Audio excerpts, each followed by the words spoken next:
అలాగే నిలబడిన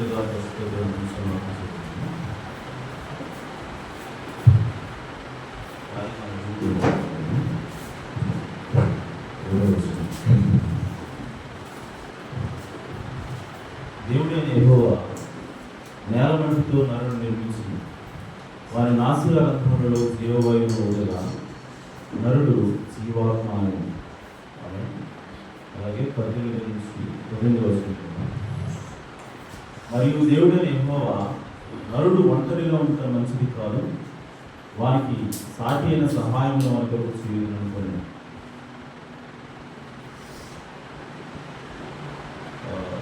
దేవుడైన యెహోవా ప్రతి భూజంతువును ప్రతి ఆకాశ పక్షిని నేల నుండి నిర్మించి ఆదాము వాటికి ఏ పేరు పెట్టినో చూసులకు అది ఎందుకు వాటిని రప్పించింది.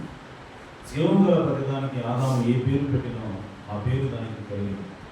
అప్పుడు ఆదాము సమస్త పశువులకు ఆకాశ పక్షులకు సమస్త భూజంతువులకు పేరు పెట్టింది. ఆయనను ఆదాములకు సాటి అయిన సహాయం అతనికి లేకపోయింది.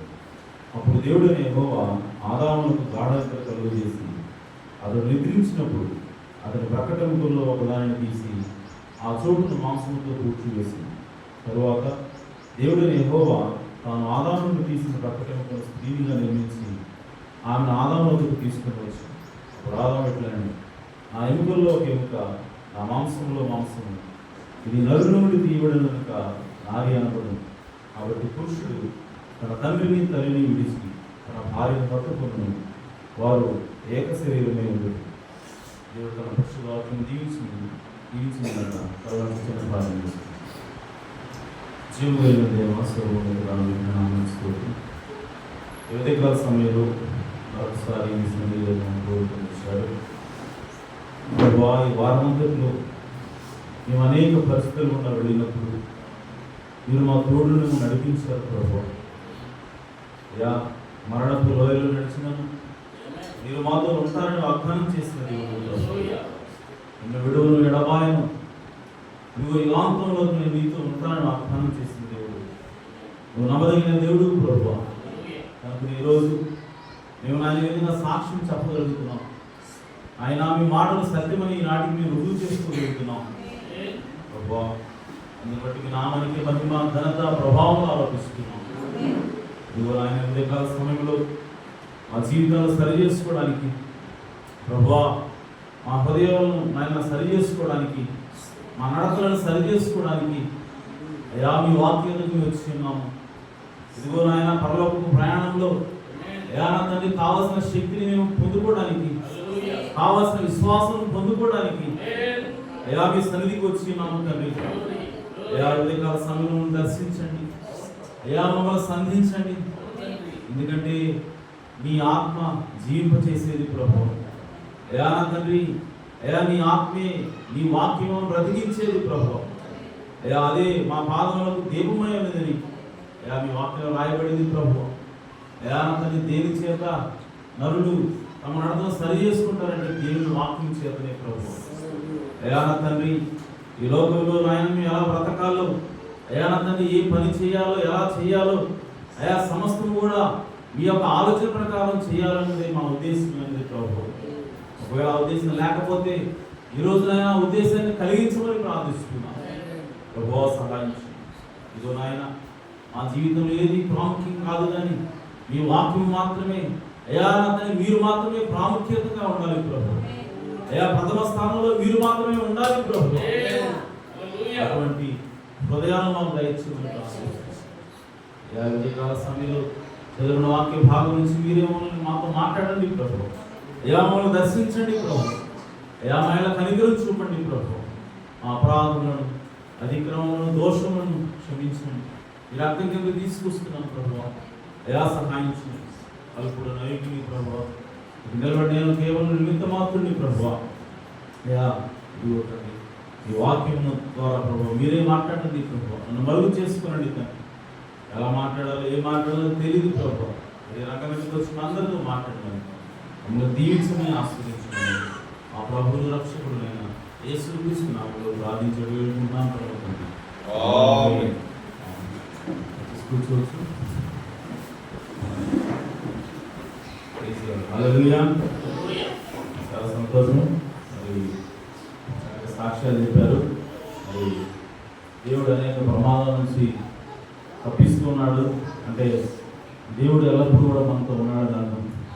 ఆమె సో ఆయన దూత, వారి దూత కావలి నుండి ఎల్లప్పుడూ కూడా వాళ్ళకి రక్షణ కలుగు చేస్తూ ఉంటుంది. అపాయం నుంచి తప్పిస్తూ ఉంటుందని దేవుని వాక్యం తెలియజేస్తూ ఉంది. కాబట్టి అది దేవుడి నుంచి అయినా ఇంకేదైనా ప్రమాదం నుంచి అయినా సరే దేవుడే మనల్ని కాపాడుతూ ఉన్నాడు. హల్లెలూయా. మన సమయం వచ్చేంత వరకు కూడా దేవుడు మనల్ని కాపాడుతూ ఉంటాడు. మన సమయం వచ్చిన తర్వాత ఆయన సన్నిధికి దేవుడు మనల్ని తీసుకెళ్తాడు. ఆమేన్. ఆ సమయం వచ్చేంత వరకు ఎంతమంది మరి పాతాళంలో ఉన్నటువంటి ఎన్ని దెయ్యాలు వచ్చి మన మీద అటాక్ చేసినా దేవుడు మాత్రం వాటిని మన మీదకి రానివాడు. ఏ ప్రభావం వాటి మీద మన మీద పడనివాడు. ఆమేన్. ఎందుకంటే ఆయనలో, ఆయన చిత్తంలో ఇంకా మనం చేయాల్సిన లైఫ్లు ఉన్నాయి కాబట్టి దేవుడు మనకి కాపుదల ఇస్తూ ఉంటాడు. కాబట్టి ఈ సందర్భంగా దేవుడు మరి మనం ఇంకా కాపాడుతున్నాడు అంటే అర్థం ఏంటి అంటే ఇంకా దేవుడు మన నుంచి ఏదో కోరుకుంటూ ఉన్నాడు. మనం చేయాల్సిన పని ఇంకా మిగిలి ఉందని అర్థం. హల్లెలూయా. కానీ ఎప్పుడైతే మనం చేయాల్సిన పని దేవుడి చిత్తం మన జీవితంలో నెరవేరుతుందో, ఆమేన్, ప్రవర్తిస్తామో అంటే భూమి నుంచి దేవుడు మనల్ని తీసుకెళ్ళిపోతాడు. ఆమేన్. కాబట్టి ఇంకా దేవుడు మనం కాపాడుతున్నాడంటే ఇంకా మనం దేవుడికి చేయాల్సిన పని ఉంది అని, దేవుడికి నమ్మకంగా జీవించాల్సిన అవసరం ఇంకా ఉందని అర్థం. కాబట్టి ఇంకా విశ్వాసంతో దేవుని మీద మరి దేవుడు నడిచి ముందుకు వెళ్ళిపోదాం. దేవుడు సమృద్ధిగా దీవించింది కాక. ఆమేన్. సరే, మంచిది. ఈరోజు చదువున్న వాక్య భాగం నుంచి ఉదయకాల సమయంలో చిన్న అంశం ఏంటంటే దేవుడిలో ఉన్న స్త్రీ ఆత్మ మరియు పురుషుని ఆత్మ. ఆమేన్. సో పోయిన ఆదివారం మనం దేవుడి గురించి మాట్లాడుతున్నాం. అంటే స్త్రీ యొక్క ఆత్మ గురించి, స్త్రీ యొక్క మర్మం గురించి, అలాగే మ్యారేజ్, వివాహం గురించి మనము మాట్లాడుకున్నాం. సో ఎప్పుడైతే స్త్రీ అనేది పురుషుల నుంచి వేరు చేయబడతాందో మరలా వివాహం ద్వారా ఆమె మరలా పురుషుని దగ్గరికి తీసుకొని రాబడతా ఉంది. ఎప్పుడైతే ఆ విధంగా వివాహం ద్వారా ఆమె కలుస్తుందో ఆమె తిరిగి తన స్థానంలోకి వచ్చినట్టు అర్థం. కాబట్టి వివాహం అనేది ఏంటి అంటే మనకి విమోచన తీసుకొస్తుంది. వివాహం ఏం తీసుకొస్తున్నాం అంటే విమోచన అనే అర్థం ఏంటి అంటే తిరిగి మన స్థానంలోకి వచ్చుతాం. విమోచన అంటే అర్థం ఏంటి? తిరిగి మన స్థానంలోకి వచ్చుతాం. మన స్థానంలోకి వచ్చుట కాదు, తిరిగి వచ్చుట. ఆమె తిరిగి వచ్చుట అంటే అర్థం ఏంటంటే ఆల్రెడీ అంతకుముందు ఉండి పడిపోతేనే తిరిగి వస్తాం. హల్లెలూయా. సో వివాహం ఏం చేస్తా ఉంది అంటే తిరిగి పురుషుడి దగ్గర చేరుస్తూ ఉంది, తిరిగి భర్త దగ్గరికి చేరుస్తూ ఉంది. సో స్త్రీని తిరిగి పురుషుడి దగ్గర చేర్చేదే వివాహమైనది. హల్లెలూయా. తిరిగి అని ఎందుకు అంటున్నాం అంటే నువ్వు వేరు అవ్వకముందు పురుషుల నుంచి స్త్రీ వేరు కాకముందు స్త్రీ ఎక్కడుందని అంటే పురుషుల్లోనే ఉన్నది. కాబట్టి వివాహం ఏం తీసుకొస్తా ఉందంటే స్త్రీకి విమోచన తీసుకొస్తా ఉన్నది. ఆమేన్. కాబట్టి అది ఆ విధంగా మనం చూసాం. అయితే పోయిన ఆదివారం మనం ఇంకో విషయం కూడా చూసాం. అదేంటంటే పురుషుడు దేవుని పోలికను చూసాం. పురుషుడు దేవుని పోలికలో చేయబడ్డాడు, దేవుని స్వరూపంలో చేయబడ్డాడు. కాబట్టి పురుషుడిని చూసినప్పుడు మనకి ఏం కనబడతా ఉంది అంటే పురుషుడు లోపలే స్త్రీ ఆత్మ అనేది పురుషుని ఆత్మ రెండు కూడా ఉన్నాయి. ఆమేన్. కాబట్టి ఈ పురుషుని ఆత్మ స్త్రీ ఆత్మ రెండు ఉన్నాయి. కాబట్టి మరి దేవుడిలో ఏ విధంగా ఉంటుంది అంటే దేవుడిలో కూడా స్త్రీ ఆత్మ పురుషుడాత్మ ఉన్నది. ఆమేన్. దేవుడు కూడా రెండుగా ఉన్నాడు. దేవుడిలో కూడా పురుషుడు ఉన్నాడు, స్త్రీ ఉన్నది. ఆమేన్. అందుకోసమే ఆయన నరులను చేద్దాం అన్నప్పుడు ఆయన ఏమంటాడంటే మనము అంటాడు. హల్లెలూయా. మన పోలికలో అంటున్నాడు. సో ఆయన ఎవరి గురించి మనం అంటున్నాడు అంటే ఆయనలో ఉన్నటువంటి స్త్రీ పురుషుని ఆత్మల గురించి దేవుడు ఆ విధంగా మనమని మాట్లాడుతూ ఉన్నాడు. కాబట్టి దేవుడు మరి దేవుడి లోపల ఇద్దరు ఉన్నారు, స్త్రీ ఉన్నది, పురుషుడు కూడా ఉన్నారు. సో ఈరోజు దాని గురించి మనం డీటెయిల్గా లోపలికి వెళ్ళి చూడాలి. హల్లెలూయా. సో దానికోసము ఇప్పుడు మనం చదువుకున్న ఆదికాండము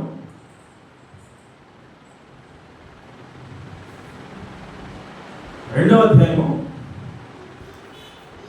7వ వచనం. దేవుడైన యెహోవా నేల మట్టితో నరుడు నిర్మించి వారి నాసికారత్నములలో జీవమైన వదగా నరుడు జీవాత్మ ఆయన. సో నరుడు జీవించే ఆత్మ అయ్యాడు. ఆమేన్. అయితే ప్రియ సోదరులారా, మనకి బైబిల్లో ఇద్దరు ఆదాము కనపడతారు. ఇక్కడ నరుడు రాశారు కానీ ఇక్కడ ఏమో యాక్చువల్గా ఉంది ఇంగ్లీష్లో ఆదాము. దేవుడు ఆదాముని నిర్మించినప్పుడు ఆదాము యొక్క నాసికారంధ్రాలనే జీవవాయువు ఉన్నప్పుడు ఆదాము ఏమాడంటే జీవించు ఆత్మ. సో ఆదాము జీవించు ఆత్మ అని రాయబడింది. అయితే కడపటి ఆదాము ఎవరు? కడపటి ఆదాము ఏమై ఉన్నాడు అని అంటే 1 కొరింథీయులు 15వ అధ్యాయం ఒకసారి కొరింథీయులకు రాసిన మొదటి పత్రిక 15వ అధ్యాయము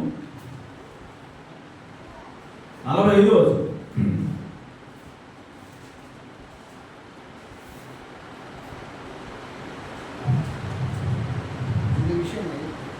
ఇందు విషయమై ఆదామును మొదటి మనుష్యుడు జీవించు ప్రాణి ఆయనని రాయబడింది.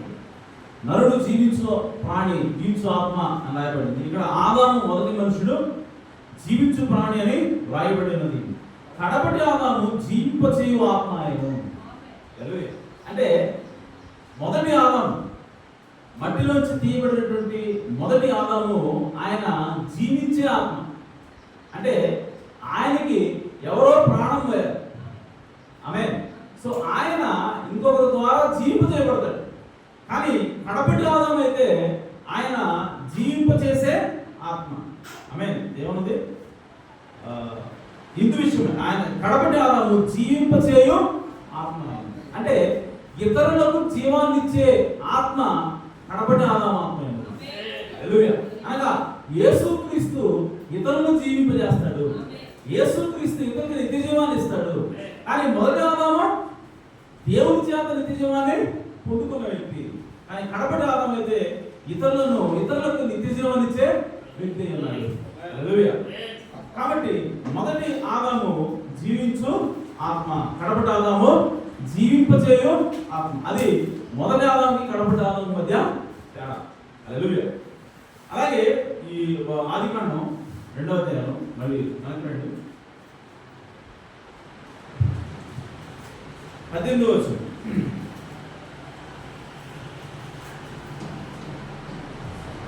మరియు దేవుడైన యెహోవా నరుడు ఒంటరిగా ఉండడం మంచిది కాదు, వారికి సాధ్య సహాయం కొరకు చేయదు అంటున్నాడు. ఇక్కడ దేవుడు అంటున్నాడు ఆదాముని నేల మట్టి నుంచి నిర్మించినప్పుడు.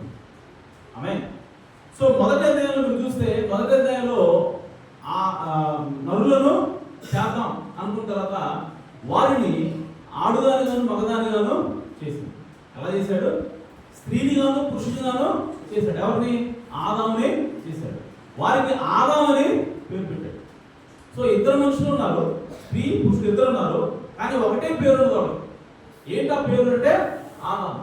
అంటే పురుషుడి పేరు ఆదామే, స్త్రీ పేరు కూడా ఆదామే. కానీ ఇక్కడ చూసినట్లయితే శరీరంలోకి వచ్చేసరికి శరీరంలో దేవుడు మట్టి నుంచి ఒక శరీరాన్ని తయారు చేసిన తర్వాత ఇప్పుడు ఆయన ఏమంటాడంటే నరుడు ఒంటరిగా ఉంటా, నరుడు ఒంటరిగా ఉన్నాడు. సో ఆత్మలో చూస్తేనేమో వాడు ఇద్దరుగా ఉన్నారు, శరీరంలో చూస్తే దేవుడు ఎలా తయారు చేశాడు? నరుడిని ఒంటరిగా తయారు చేశాడు. చూస్తే ఒక్కడిగానే ఉన్నాడు. కానీ ఆయన లోపల ఎవరున్నారంటే స్త్రీ ఉన్నాడు, పురుషుడు ఉన్నాడు. హల్లెలూయా.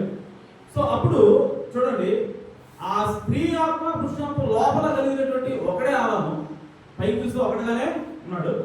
ఇప్పుడు తర్వాత వారికి సాటి అయిన సహాయము చేద్దామనుకుని దేవుడు ఏం చేస్తా ఉన్నాడు అంటే 21వ వచనం, అప్పుడు దేవుడు అని యెహోవా ఆదామునకు గాఢ నిద్ర కలుగు చేసి అతడు నిద్రించినప్పుడు అతని ప్రకటనలో ఒక దానిని తీసి ఆ చోటును మాంసంతో పూడ్చివేసింది. అంటే ఆదాములో నుంచే ఆదాము ప్రకటనను తీసి అందులో నుంచి ఎవరిని చేశాడు అంటే స్త్రీని తీసేశాడు. హల్లెలూయా. అంటే ఇప్పుడు స్త్రీ ఎవరు అని అంటే ఆదామే స్త్రీగా మారింది. ఆమె స్త్రీ వేరు, ఆదాము వేరు కాదు. అర్థమైందా? ఈ స్త్రీ ఎక్కడి నుంచి వచ్చింది? ఆదాములో నుంచే వచ్చింది. సో ఈ యొక్క స్త్రీ యొక్క శరీరం అనేది ఏదో కాదు, కానీ ఆదాము యొక్క స్త్రీ భాగమై ఉన్నది. హల్లెలూయా. స్త్రీ ఎవరు? పురుషుల ఆదాము యొక్క స్త్రీ భాగమే స్త్రీ. అంటే ఆదాము యొక్క ఏమంటారంటే ఫిమేల్ పార్ట్. ఓకే, స్త్రీ భాగమే ఆ స్త్రీ అవ్వై ఉంది. ఆమేన్. కాబట్టి ఈమె శరీరం కూడా ఎక్కడి నుంచి వచ్చిందంటే ఆదాము నుంచే వచ్చింది. కాబట్టి ఆ స్త్రీ వేరుగా లేదు, స్త్రీ యొక్క శరీరం కూడా ఆదాములోనే భాగమైంది. ఆమేన్. ఇంకో విషయం, ఈ స్త్రీ ఎలా వచ్చింది ఇది మనం గమనించాలి. ఈ స్త్రీ బయటకు వచ్చినప్పుడు ఏం జరిగింది అని అంటే ఆమె ఎక్కడి నుంచి వచ్చిందంటే ఫస్ట్ ఆదాము నుంచి, పురుషుడి నుంచి ఆమె వచ్చింది. పురుషుడి నుంచి ఎప్పుడు వచ్చింది ఆమె అంటే ఫస్ట్ ఆదాము గాఢంగా నిద్రపోయాడు. హల్లెలూయా. అంటే ఆదాము యొక్క వధువు, ఆదాము యొక్క భార్య బయటికి వచ్చే క్రమాన్ని మనం గమనించాలి. హల్లెలూయా. సో ఆదాము యొక్క వధువు ఎప్పుడు బయటకు వస్తా ఉంది అని అంటే ఆదాము వెలుగున్నప్పుడు రావట్లేదు, ఆదాము గాఢంగా నిద్రపోయినప్పుడు బయటకు వస్తాం. హల్లెలూయా. ఆమేన్. సో కాబట్టి ఆయన చూడండి, అతడు నిద్రించినప్పుడు, ఇప్పుడు అతడు నిద్రించినప్పుడు అతని ప్రకటనలో ఒక దానిని తీసి ఆ చోటును మాంసంతో చూపివేసింది. ఆమేన్. తరువాత దేవుడు యెహోవా తాను ఆదాము నుండి తీసిన ప్రకటనను స్త్రీనిగా నిర్మించి ఆమె ఆదాము వద్దకు తీసుకుని వచ్చింది. ఇప్పుడు ఆయన అంటున్నాడు, ఆదాము ఇంటేను నా ఎముకల్లో ఒక ఎముక, నా మాంసంలో మాంసం, ఇది నరుల నుండి తీయబడిన కనుక నారి అనబడింది. సో ఇప్పుడు నా ఎముకల్లో ఎముక, మాంసంలో మాంసం, అంటే ఇది వేరేది కాదు, నా శరీరంలో భాగమే అంటున్నాడు. హల్లెలూయా. సో స్త్రీ అనేది పురుషుల్లోంచి వేరుగా లేదు, ఆమె పురుషుల్లో భాగమైనది. కాబట్టి పురుషుడు తన తండ్రిని తల్లిని విడిచి తన భార్యలో హత్తుకొనును, వారు ఏక శరీరమైందురు. హల్లెలూయా. సో స్త్రీ పురుషులు ఇద్దరు కూడా, భార్య భర్తలు ఇద్దరు కూడా వేరు కాదు, కానీ వారు ఏక శరీరమై ఉన్నారు. ఎందుకంటే పురుషుల నుంచే స్త్రీ వచ్చింది కాబట్టి. హల్లెలూయా. ఇద్దరు కూడా ఒకటే శరీరం. సో ఇది భౌతిక సంబంధమైనటువంటి ఆదాము గురించిన విషయం. ఆమేన్. సో భౌతిక సంబంధమైనటువంటి ఆదాముకి భార్య ఉన్నది, ఆ భార్య ఆదాము ఇద్దరు కూడా ఒకటే ఉన్నారు. ఆ భార్య కూడా ఆదాము నుంచి వచ్చింది తప్ప వేరే బయట నుంచి అక్కడి నుంచి రాలేదు.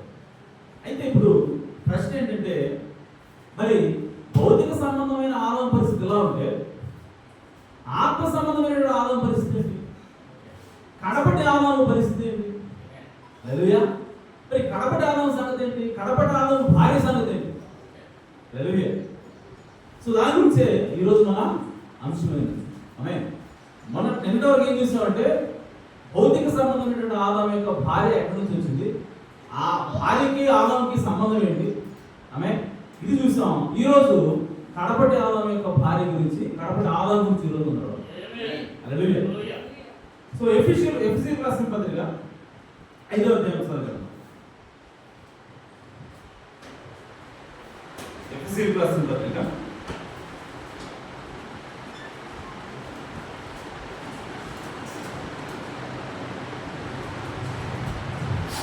23వ వచనం.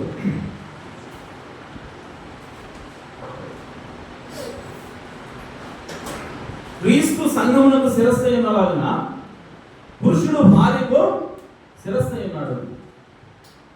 క్రీస్తే శరీరమునకు రక్షకుడు అయినాడు. సో ఇక్కడ క్రీస్తు గురించి, ఆయన యొక్క సంఘం గురించి పౌలు గారు మాట్లాడుతున్నారు. ఆమేన్. సో క్రీస్తు సంఘానికి శిరస్సు అయి ఉన్నాడు. ఆమేన్. అంటే సంఘం ఏమై ఉన్నది? క్రీస్తుకి శరీరం అనేది. అంటే ఇక్కడ క్రీస్తుకి సంఘానికి మధ్య సంబంధం ఏంటి అని అంటే, సంఘము క్రీస్తు పురుషుడైతే సంఘము స్త్రీ అయినది. ఆమేన్. క్రీస్తు శిరస్సు అయితే సంఘము శరీరం అయినది. హల్లెలూయా. సో వీళ్ళిద్దరూ కలిస్తే వాళ్ళిద్దరు కూడా ఒకటి. ఆమేన్. క్రీస్తు వేరుగా ఉంటే కేవలం తల మాత్రమే ఉన్నట్టు. ఆమేన్. కేవలం సంఘం మాత్రమే ఉంటే శిరస్సు లేనటువంటి మొండిగా ఉన్నట్టు. వీళ్ళిద్దరూ కలిస్తేనే ఇద్దరు ఒకటిగా ఉన్నట్టు. అంటే స్త్రీకి పురుషుడికి మధ్య వాళ్ళిద్దరు కూడా ఒకటే అన్నదానికి ఇదే నిదర్శనమైనది. ఆమేన్. సో శిరస్సు శరీరం రెండు కలిస్తేనే మన అంటాం ఒక శరీరం అంటాం. హల్లెలూయా. అలాగే ప్రియ సోదరి సోదరా, క్రీస్తు సంఘము వీళ్ళిద్దరు కూడా వేరు కాదు కానీ వాళ్ళిద్దరు కూడా ఒకటే. ఆమేన్. అలాగే 28 వచ్చిన చదువు. 28 నుంచి అటువలనే పురుషులు కూడా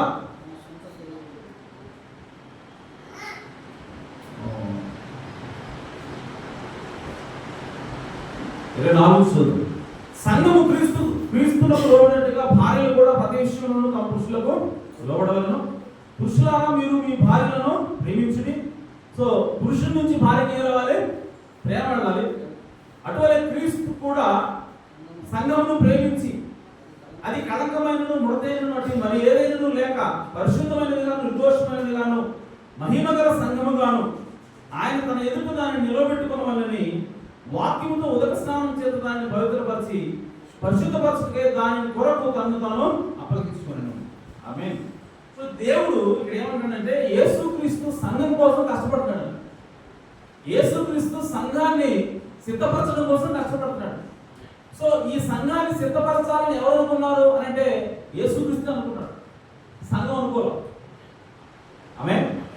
ఎవరు ముడత మచ్చ డాగు కళంకం లేకుండా సంఘం ఉండాలని అనుకున్నారు అని అంటే సంఘం అనుకోలేదు కానీ శిరస్సు అనుకున్నాడు. క్రీస్తు అనుకున్నాడు. హల్లెలూయా. సో కాబట్టి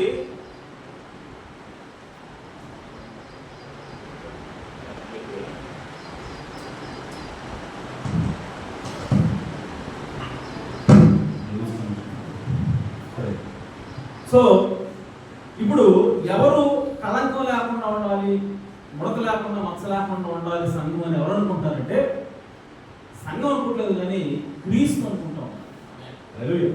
అలాగే ఇంకా ఏమనుకుంటున్నాడు అని అంటే దానిని మహిమగల సంఘముగా తన ఎదురు నిలబెట్టుకోవాలనుకుంటున్నాడు. క్రీస్తు ఏమనుకుంటాడంటే సంఘం ఎలా ఉండాలి? మహిమ కలిగిందిగా ఉండాలి. సో క్రీస్తు యొక్క ఉద్దేశం ఏంటంటే సంఘము మహిమ కలిగినదిగా ఉండాలి, సంఘము అందమైనదిగా ఉండాలి, సంఘము గుణం కలిగిందిగా ఉండాలి. ఇది క్రీస్తు యొక్క ఆలోచన అనేది, వధువు యొక్క ఆలోచన, భార్య యొక్క ఆలోచన. కాబట్టి ఆ విధంగా మారగలగాలి. మారటం అనేది మన చేతుల్లో లేదు, మనం అనుకోలేదు. అనుకున్నది ఎవరంటే దేవుడే అనుకుంటాం. కాబట్టి ప్రియ సోదరి సోదరులారా, మనం కళంకం లేకుండా, ముడత లేకుండా, మచ్చ లేకుండా, దాగు లేకుండా ఉండగలగటం అనేది సాధ్యమే అని బైబిల్ ద్వారా మనకు అర్థమవుతుంది. ఎందుకంటే ఆ ప్రాసెస్ లో మనం తీసుకొని వెళ్తున్నది ఎవరంటే మాత్రం మనం కాదు కానీ దేవుడే తీసుకెళ్తా ఉన్నాడు. కాబట్టి మనం దాని గురించి దిగులు సిగ్గుపడాల్సిన అవసరం లేదు. నేను పరిపూర్ణ అవుతానా అవునా నీకు సంబంధం లేదు. హల్లెలూయా. నేను ముడత మచ్చ డాగు లేకుండా నేను మహిమగలవానిగా ఉండగలనా లేదా? ఆమేన్. నీకు దాంతో సంబంధం లేదు. ఆమేన్. ఎందుకంటే నిన్ను కడగాలనుకుంటుంది ఎవరంటే దేవుడే స్వయంగా కడగాలి. హల్లెలూయా. కాబట్టి ప్రియ సోదరి సోదరులారా, దేవుడు అనుకుంటున్నాడు కాబట్టి దాన్ని నెరవేర్చే బాధ్యత కూడా దేవుడే తీసుకుంటాడు. దాని గురించి మనం వరి అవ్వాల్సిన అవసరం లేదు. అయితే ఇక్కడ నేను మీకు చెప్పాలనుకున్నటువంటి పాయింట్ ఏంటంటే యేసుక్రీస్తు సంఘాన్ని మహిమగల సంఘంగా మార్చాలనుకుంటున్నాడు. సో ఏంటి మహిమ అని అంటే ప్రియ సోదరి సోదరులారా, మహిమ అంటే అర్థం అందమైనది లేదంటే గుణం కలిగినది అని. సో ఇప్పుడు క్రీస్తు సంఘాన్ని గుణం కలిగిందిగా, క్రీస్తు సంఘంలో అందమైనదిగా చూడాలనుకుంటున్నాడు. ఆమేన్. సో ఎందుకనంటే ప్రియ సోదరి సోదరులారా, పురుషుని యొక్క అందము, పురుషుని యొక్క గుణం అనేది ఎక్కడ చూపించబడతా ఉంటుంది అని అంటే పురుషుల్లో కాదు కానీ. ఆమేన్. ఎక్కడ? పురుషుల్లో కాదు కానీ పురుషుని యొక్క భార్యలో చూపించబడతా ఉంటుంది. హల్లెలూయా. సో అందుకోసమే బైబిల్ ఏం రాయబడిందంటే పురుషుడు దేవుని యొక్క స్వరూపము మహిమయ్య ఉన్నాడు. ఆమేన్. ఎక్కడ ఉన్నది?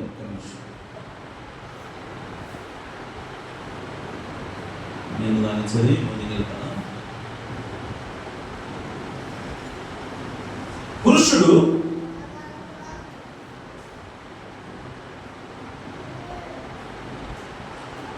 కొరింథీయులకు రాసిన పత్రిక, అదే మొదటి కొరింథీయులు 11వ అధ్యాయము 7వ వచనం. ఒకసారి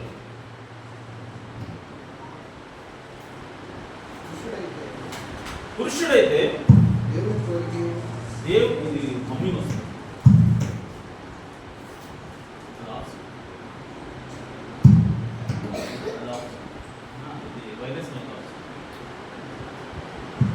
హల్లెలూయా.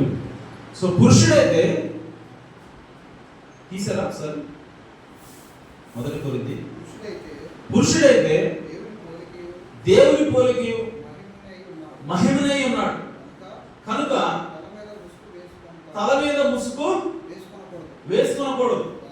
కానీ స్త్రీ పురుషుని యొక్క మహిమయే ఉన్నది. ఆమేన్. ఇప్పుడు ఇక్కడ లింక్ అర్థం చేసుకో. దేవుని మహిమ ఎవరంట? పురుషుడు. చదువు. పురుషుడైతే దేవుని పోలికయు, అమ్మ చెప్పాను దేవుని పోలిక. పురుషుడు దేవుని పోలిక అంటే స్త్రీ దేవుని పోలిక కాదు. ఎందుకని నేను ఎక్స్ప్లెయిన్ చేసి. ఆమేన్. పురుషుల్లో స్త్రీ ఆత్మ పురుషునాత్మ రెండు ఉన్నాయి, అలాగే దేవుళ్ళు కూడా ఉన్నాయి. కాబట్టి పురుషుడు దేవుని పోలిక, కానీ స్త్రీలో ఒక స్త్రీ ఆత్మ మాత్రమే ఉన్నది. కాబట్టి స్త్రీ దేవుని పోలిక కాదు. రైట్. తర్వాత పురుషుడు దేవుని పోలిక మరియు మహిమనై ఉన్నాడు. అంటే పురుషుడు దేవుని మహిమనై ఉన్నాడు. దేవుని యొక్క అందం ఎక్కడ కనపడుతుంది అంటే పురుషులో కనపడాలా. దేవుని యొక్క గుణం ఎక్కడ కనపడాలంటే పురుషులో కనపడాలి. దేవుడు చూస్తే దేవుడు కనపడదు. దేవుల్లో ఆయన గుణం ఏంటో మనకి అర్థం కాదు. దేవుడు చూస్తే దేవుల్లో అందం అనేది కనపడదు. అవి చెప్తాను, వస్తాను ముందు. ఓకే. సో దేవుడు చూసినప్పుడు దేవుడు మనకు అర్థం కాడు. ఎవరు చూస్తే అర్థమవుతుంది?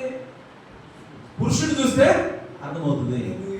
దేవుడు చూస్తే దేవుని యొక్క అందం అర్థం కాదు, దేవుని యొక్క గుణం అర్థం కాదు. ఎవరు చూస్తే అర్థమవుతుంది అంటే పురుషుడిని చూస్తే అర్థమవుతుంది. కానీ ఇప్పుడు పురుషుడు యొక్క మహిమ ఎక్కడ ఉందంట చూడండి. పురుషుడు యొక్క మహిమ ఎక్కడ ఉందంట? స్త్రీ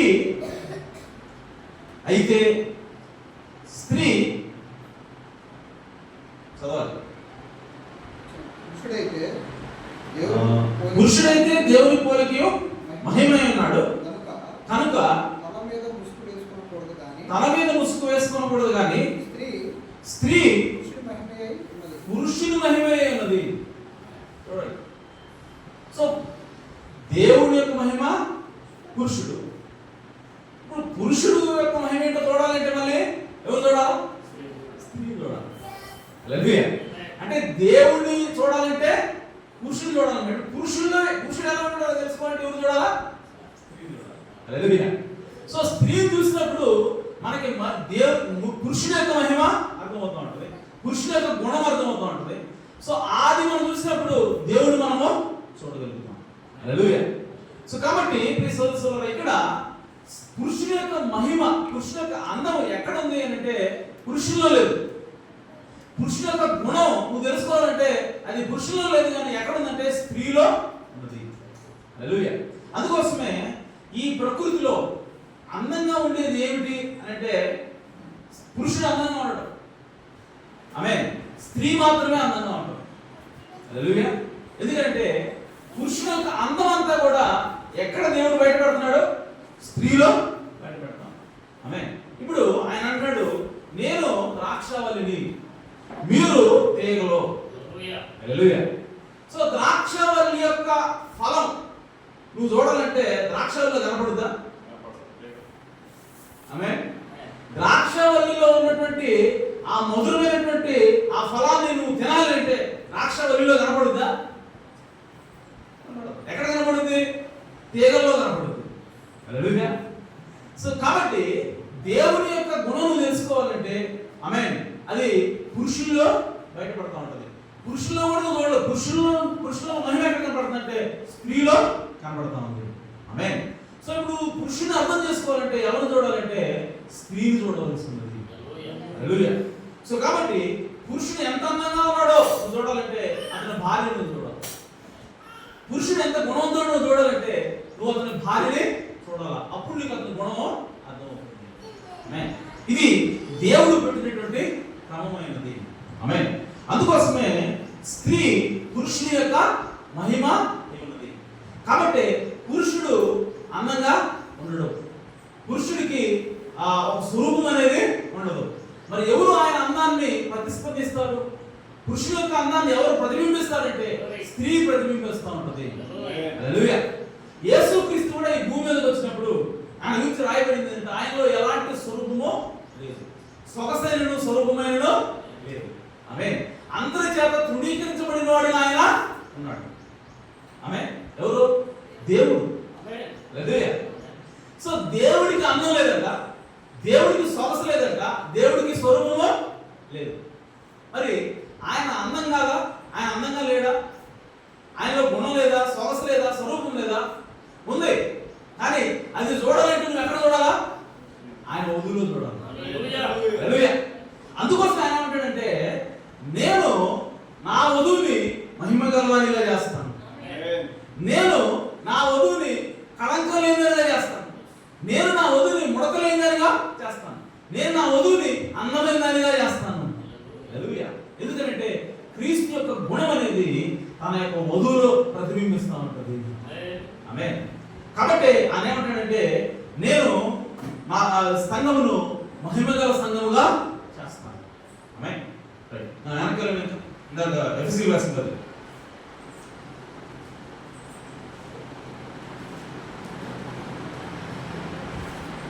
ఎఫెసీయులకు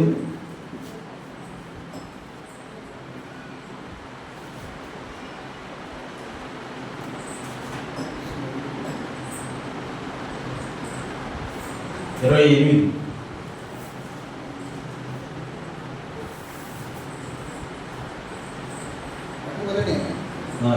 పురుషులారా మీరు మీ భార్యను ప్రేమించి అటువలే క్రీస్తు కూడా సంఘమును ప్రేమించి అది కళంకమైనను ముడతైనటువంటి మర్యాదను లేక పరిశుద్ధమైనది గాను నిర్దోషమైనది గాను మహిమగల సంఘము గాను.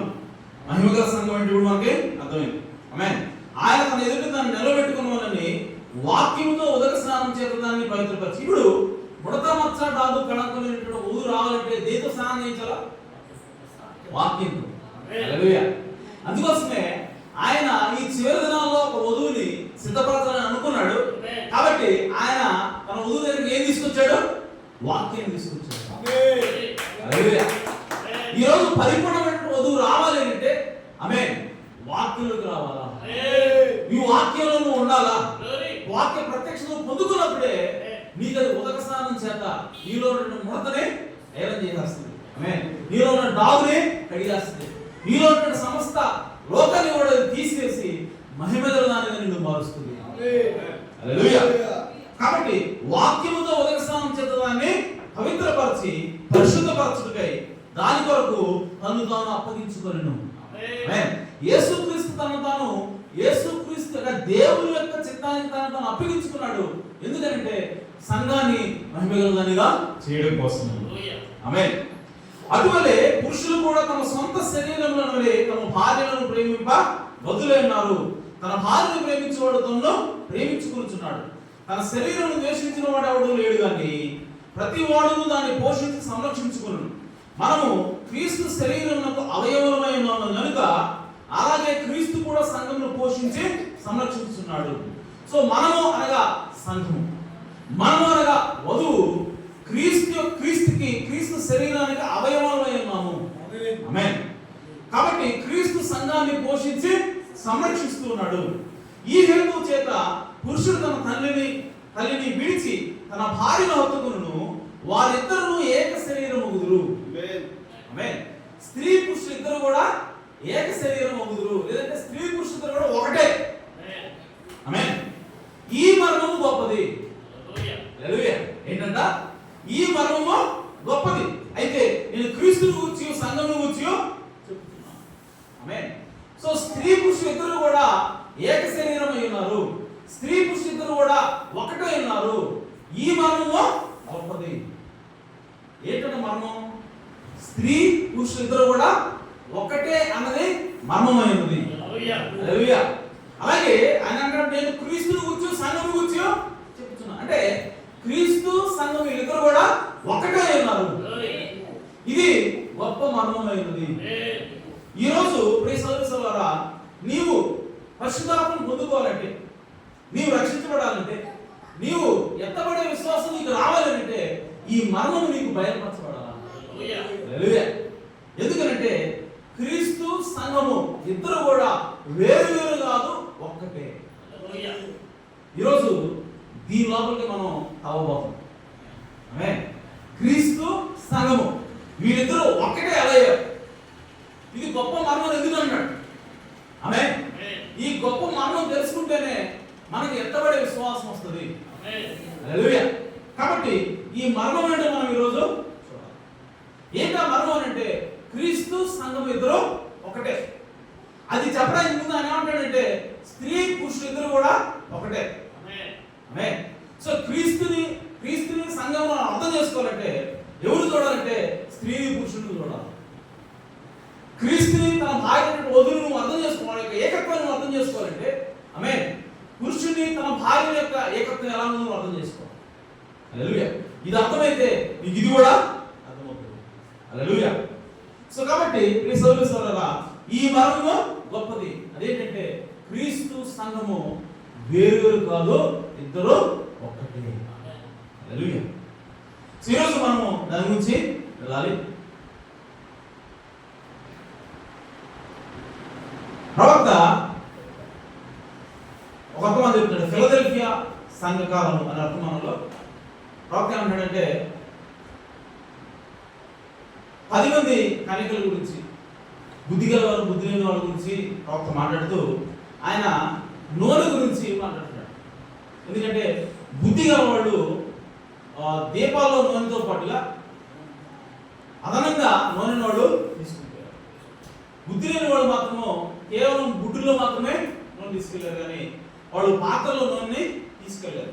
ఇప్పుడు ప్రవక్త అన్నాడు, how many knows what oil signifies in the Bible? బైబిల్లో నూనె దేన్ని సూచిస్తుంది మీకు ఎవరైనా తెలుసా అని అన్నాడు. స్పిరిట్, ఆత్మను సూచిస్తుంది. హల్లెలూయా.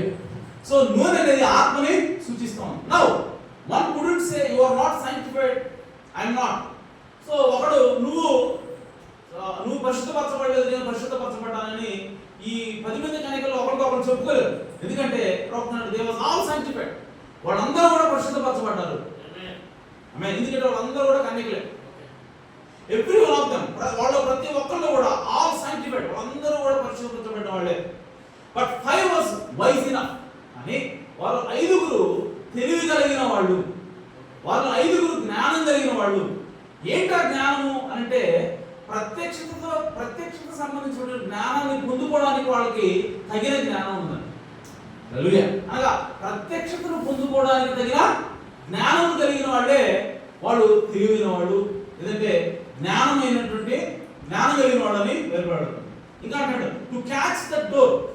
వాళ్ళు ఎందుకు తెలియగల వాళ్ళు అంటే ఆ డోర్ని, లేదంటే ఏమంటారు ఆ ద్వారాన్ని కనుక్కోవడానికి చాలినంత జ్ఞానం పడుతుందంట. హల్లెలూయా. యేసు ఇదిగో పెళ్లి కుమారుడని కేక వేసినప్పుడు 10 మంది కూడా లేచారు. లేచినప్పుడు వాళ్ళు ఒత్తులు నలుపుకున్నారు. నలుపుకున్న తర్వాత నూనెని, అంటే ఆ ఒత్తులు వెలిగించడానికి కూడా ప్రయత్నం చేసినప్పుడు అక్కడ నూనె లేదు, గుడ్డిలో నూనె అంతా కూడా అయిపోయింది. అయిపోయిన తర్వాత వెంటనే ఈ 5 మంది బుద్ధిగల కనుక ఏం చేస్తున్నారు, వాళ్ళ దగ్గర నుంచి నూనె తీసి ఆ బుడ్డిలో పోసి వెంటనే దాన్ని వెలిగించారు. ఆమేన్. వెలిగించిన తర్వాత వాళ్ళకి ఏం కనపడింది అంటే అక్కడ డోర్ తీయబడింది. హల్లెలూయా. వాళ్ళు ఎప్పుడైతే ఆ నూనె, రెండవ నూనెని వాళ్ళు ఎప్పుడైతే ఓపెన్ చేసి ఆ బుడ్డుల్లో పోసి దాన్ని వెలిగించారో, వెలిగించిన వాళ్ళకి ఏం కనపడింది అంటే ద్వారం కనపడింది. వాళ్ళకి ఏం కనపడింది అంటే గేటు కనపడింది. కాబట్టి ఆ ద్వారం లోపల కూడా ప్రవేశించి లోపలికి వెళ్ళిపోయారు. సో వెళ్ళిపోయిన తర్వాత ఈ బుద్ధి లేని కనికలు వచ్చి ఏం చేస్తున్నారు, తలుపు తీయమని. హల్లెలూయా. సో బుద్ధి లేని వాళ్ళు వచ్చేటప్పటికే బుద్ధి గల వాళ్ళు ఏం చేశారు, ఆ తలుపుని వాళ్ళు కనుక్కున్నారు. ఆమేన్. సో ఇప్పుడు వాళ్ళు ఎందుకు బుద్ధి గల వాళ్ళు అంటే, ఎందుకు ఎంత జ్ఞానం గల వాళ్ళు అంటే వాళ్ళు ఆ డోర్ని, ఆ ద్వారాన్ని కనుక్కోగలిగినంత జ్ఞానం కలిగి ఉన్నారు. హల్లెలూయా. వాళ్ళు ఎందుకు జ్ఞానవంతులంటే ఆ డోర్ని కనుక్కున్నారు కాబట్టి జ్ఞానవంతులు. ఆ ద్వారాన్ని చూడగలిగే వాళ్ళు జ్ఞానవంతులు. ఆ ద్వారం అంటే యేసుక్రీస్తు ఉన్నాడు. హల్లెలూయా. వాళ్ళు ఎందుకు జ్ఞానవంతులంటే ఆ యేసుక్రీస్తుని వాళ్ళు కనుక్కున్నారు. సో యేసుక్రీస్తుని కనుక్కోవడానికి కావాల్సినటువంటి ఆత్మ ప్రత్యక్ష, అనగా ఆ నూనె వాళ్ళ దగ్గర ఉంది. అదే బుద్ధి లేని వాళ్ళ దగ్గర ఏం లేదు. ఆ యేసుక్రీస్తుని కనుక్కోగలిగిన ఆ ప్రత్యక్షతతో కూడినటువంటి ఆ నూనె వాళ్ళకి లేదు, కానీ బుద్ధి గల వాళ్ళకి అది ఉన్నది. ఆమేన్. ఇప్పుడు నేను అంటున్నాను, ఈరోజు ఆ బుద్ధి గల కన్యకలు ఎవరంటే వధువు అయి ఉన్నది. సో ఆ వధువు, ఈ వధువుకి యేసుక్రీస్తుని కనుగొనడానికి సరిపోయినటువంటి, సాలేటువంటి, అవసరమైనటువంటి నూనె ఏమిటి ఈ రోజు అంటే ప్రత్యక్షతో కూడినటువంటి వాక్యమైనది. ఈ గడియ వర్తమానమే. ఆమేన్. ఆ నూనె ఏమది. కాబట్టి ఈ రోజు యేసుక్రీస్తు మనం గుర్తించగలుగుతున్నాం. యేసుక్రీస్తు ఎవరో మనము చూడగలుగుతున్నాం. యేసుక్రీస్తు ఎలా ఉన్నాడో మనం చూడగలుగుతున్నాం. యేసుక్రీస్తు ఏం చేస్తున్నాడో ఈ రోజు మనం చూడగలుగుతున్నాం. ఆమేన్. కానీ బుద్ధి లేని కన్యకలు దాన్ని చూడలేకపోతున్నారు. బుద్ధి లేని కన్యకలు యేసుక్రీస్తుని కనుగొనలేకపోతున్నారు. ఎందుకంటే ఆయన చాలా సామాన్యంగా ఉన్నాడు కాబట్టి ఆయన వాళ్ళు తప్పిపోతా ఉన్నారు. వాళ్ళ దగ్గర యేసుక్రీస్తుని చూడగలిగేంత ప్రత్యక్షత ఉన్నటువంటి నూనె వాళ్ళ దగ్గర లేదు. కాబట్టి యేసుక్రీస్తుని ఈ గడిలో వాళ్ళు చూడలేకపోతా ఉన్నారు. ఆమేన్. కాబట్టి ఈ గడిలో యేసుక్రీస్తుని చూపించేది ఏమిటి అంటే ప్రత్యక్షత అయినది. ఈ గడియ వర్తమానమే ఆ ప్రత్యక్షత అయినది. ఈ గడియ వర్తమానమే యేసుక్రీస్తుని నువ్వు చూపించేది అయినది. యేసుక్రీస్తుని నీకు చూపించే నూనె ఏమిటంటే ఈ గడియ వర్తమానమే. హల్లెలూయా. కాబట్టి ఈ రోజు మనకి ఆ ప్రత్యక్షత అవసరమైనది. ఆమేన్.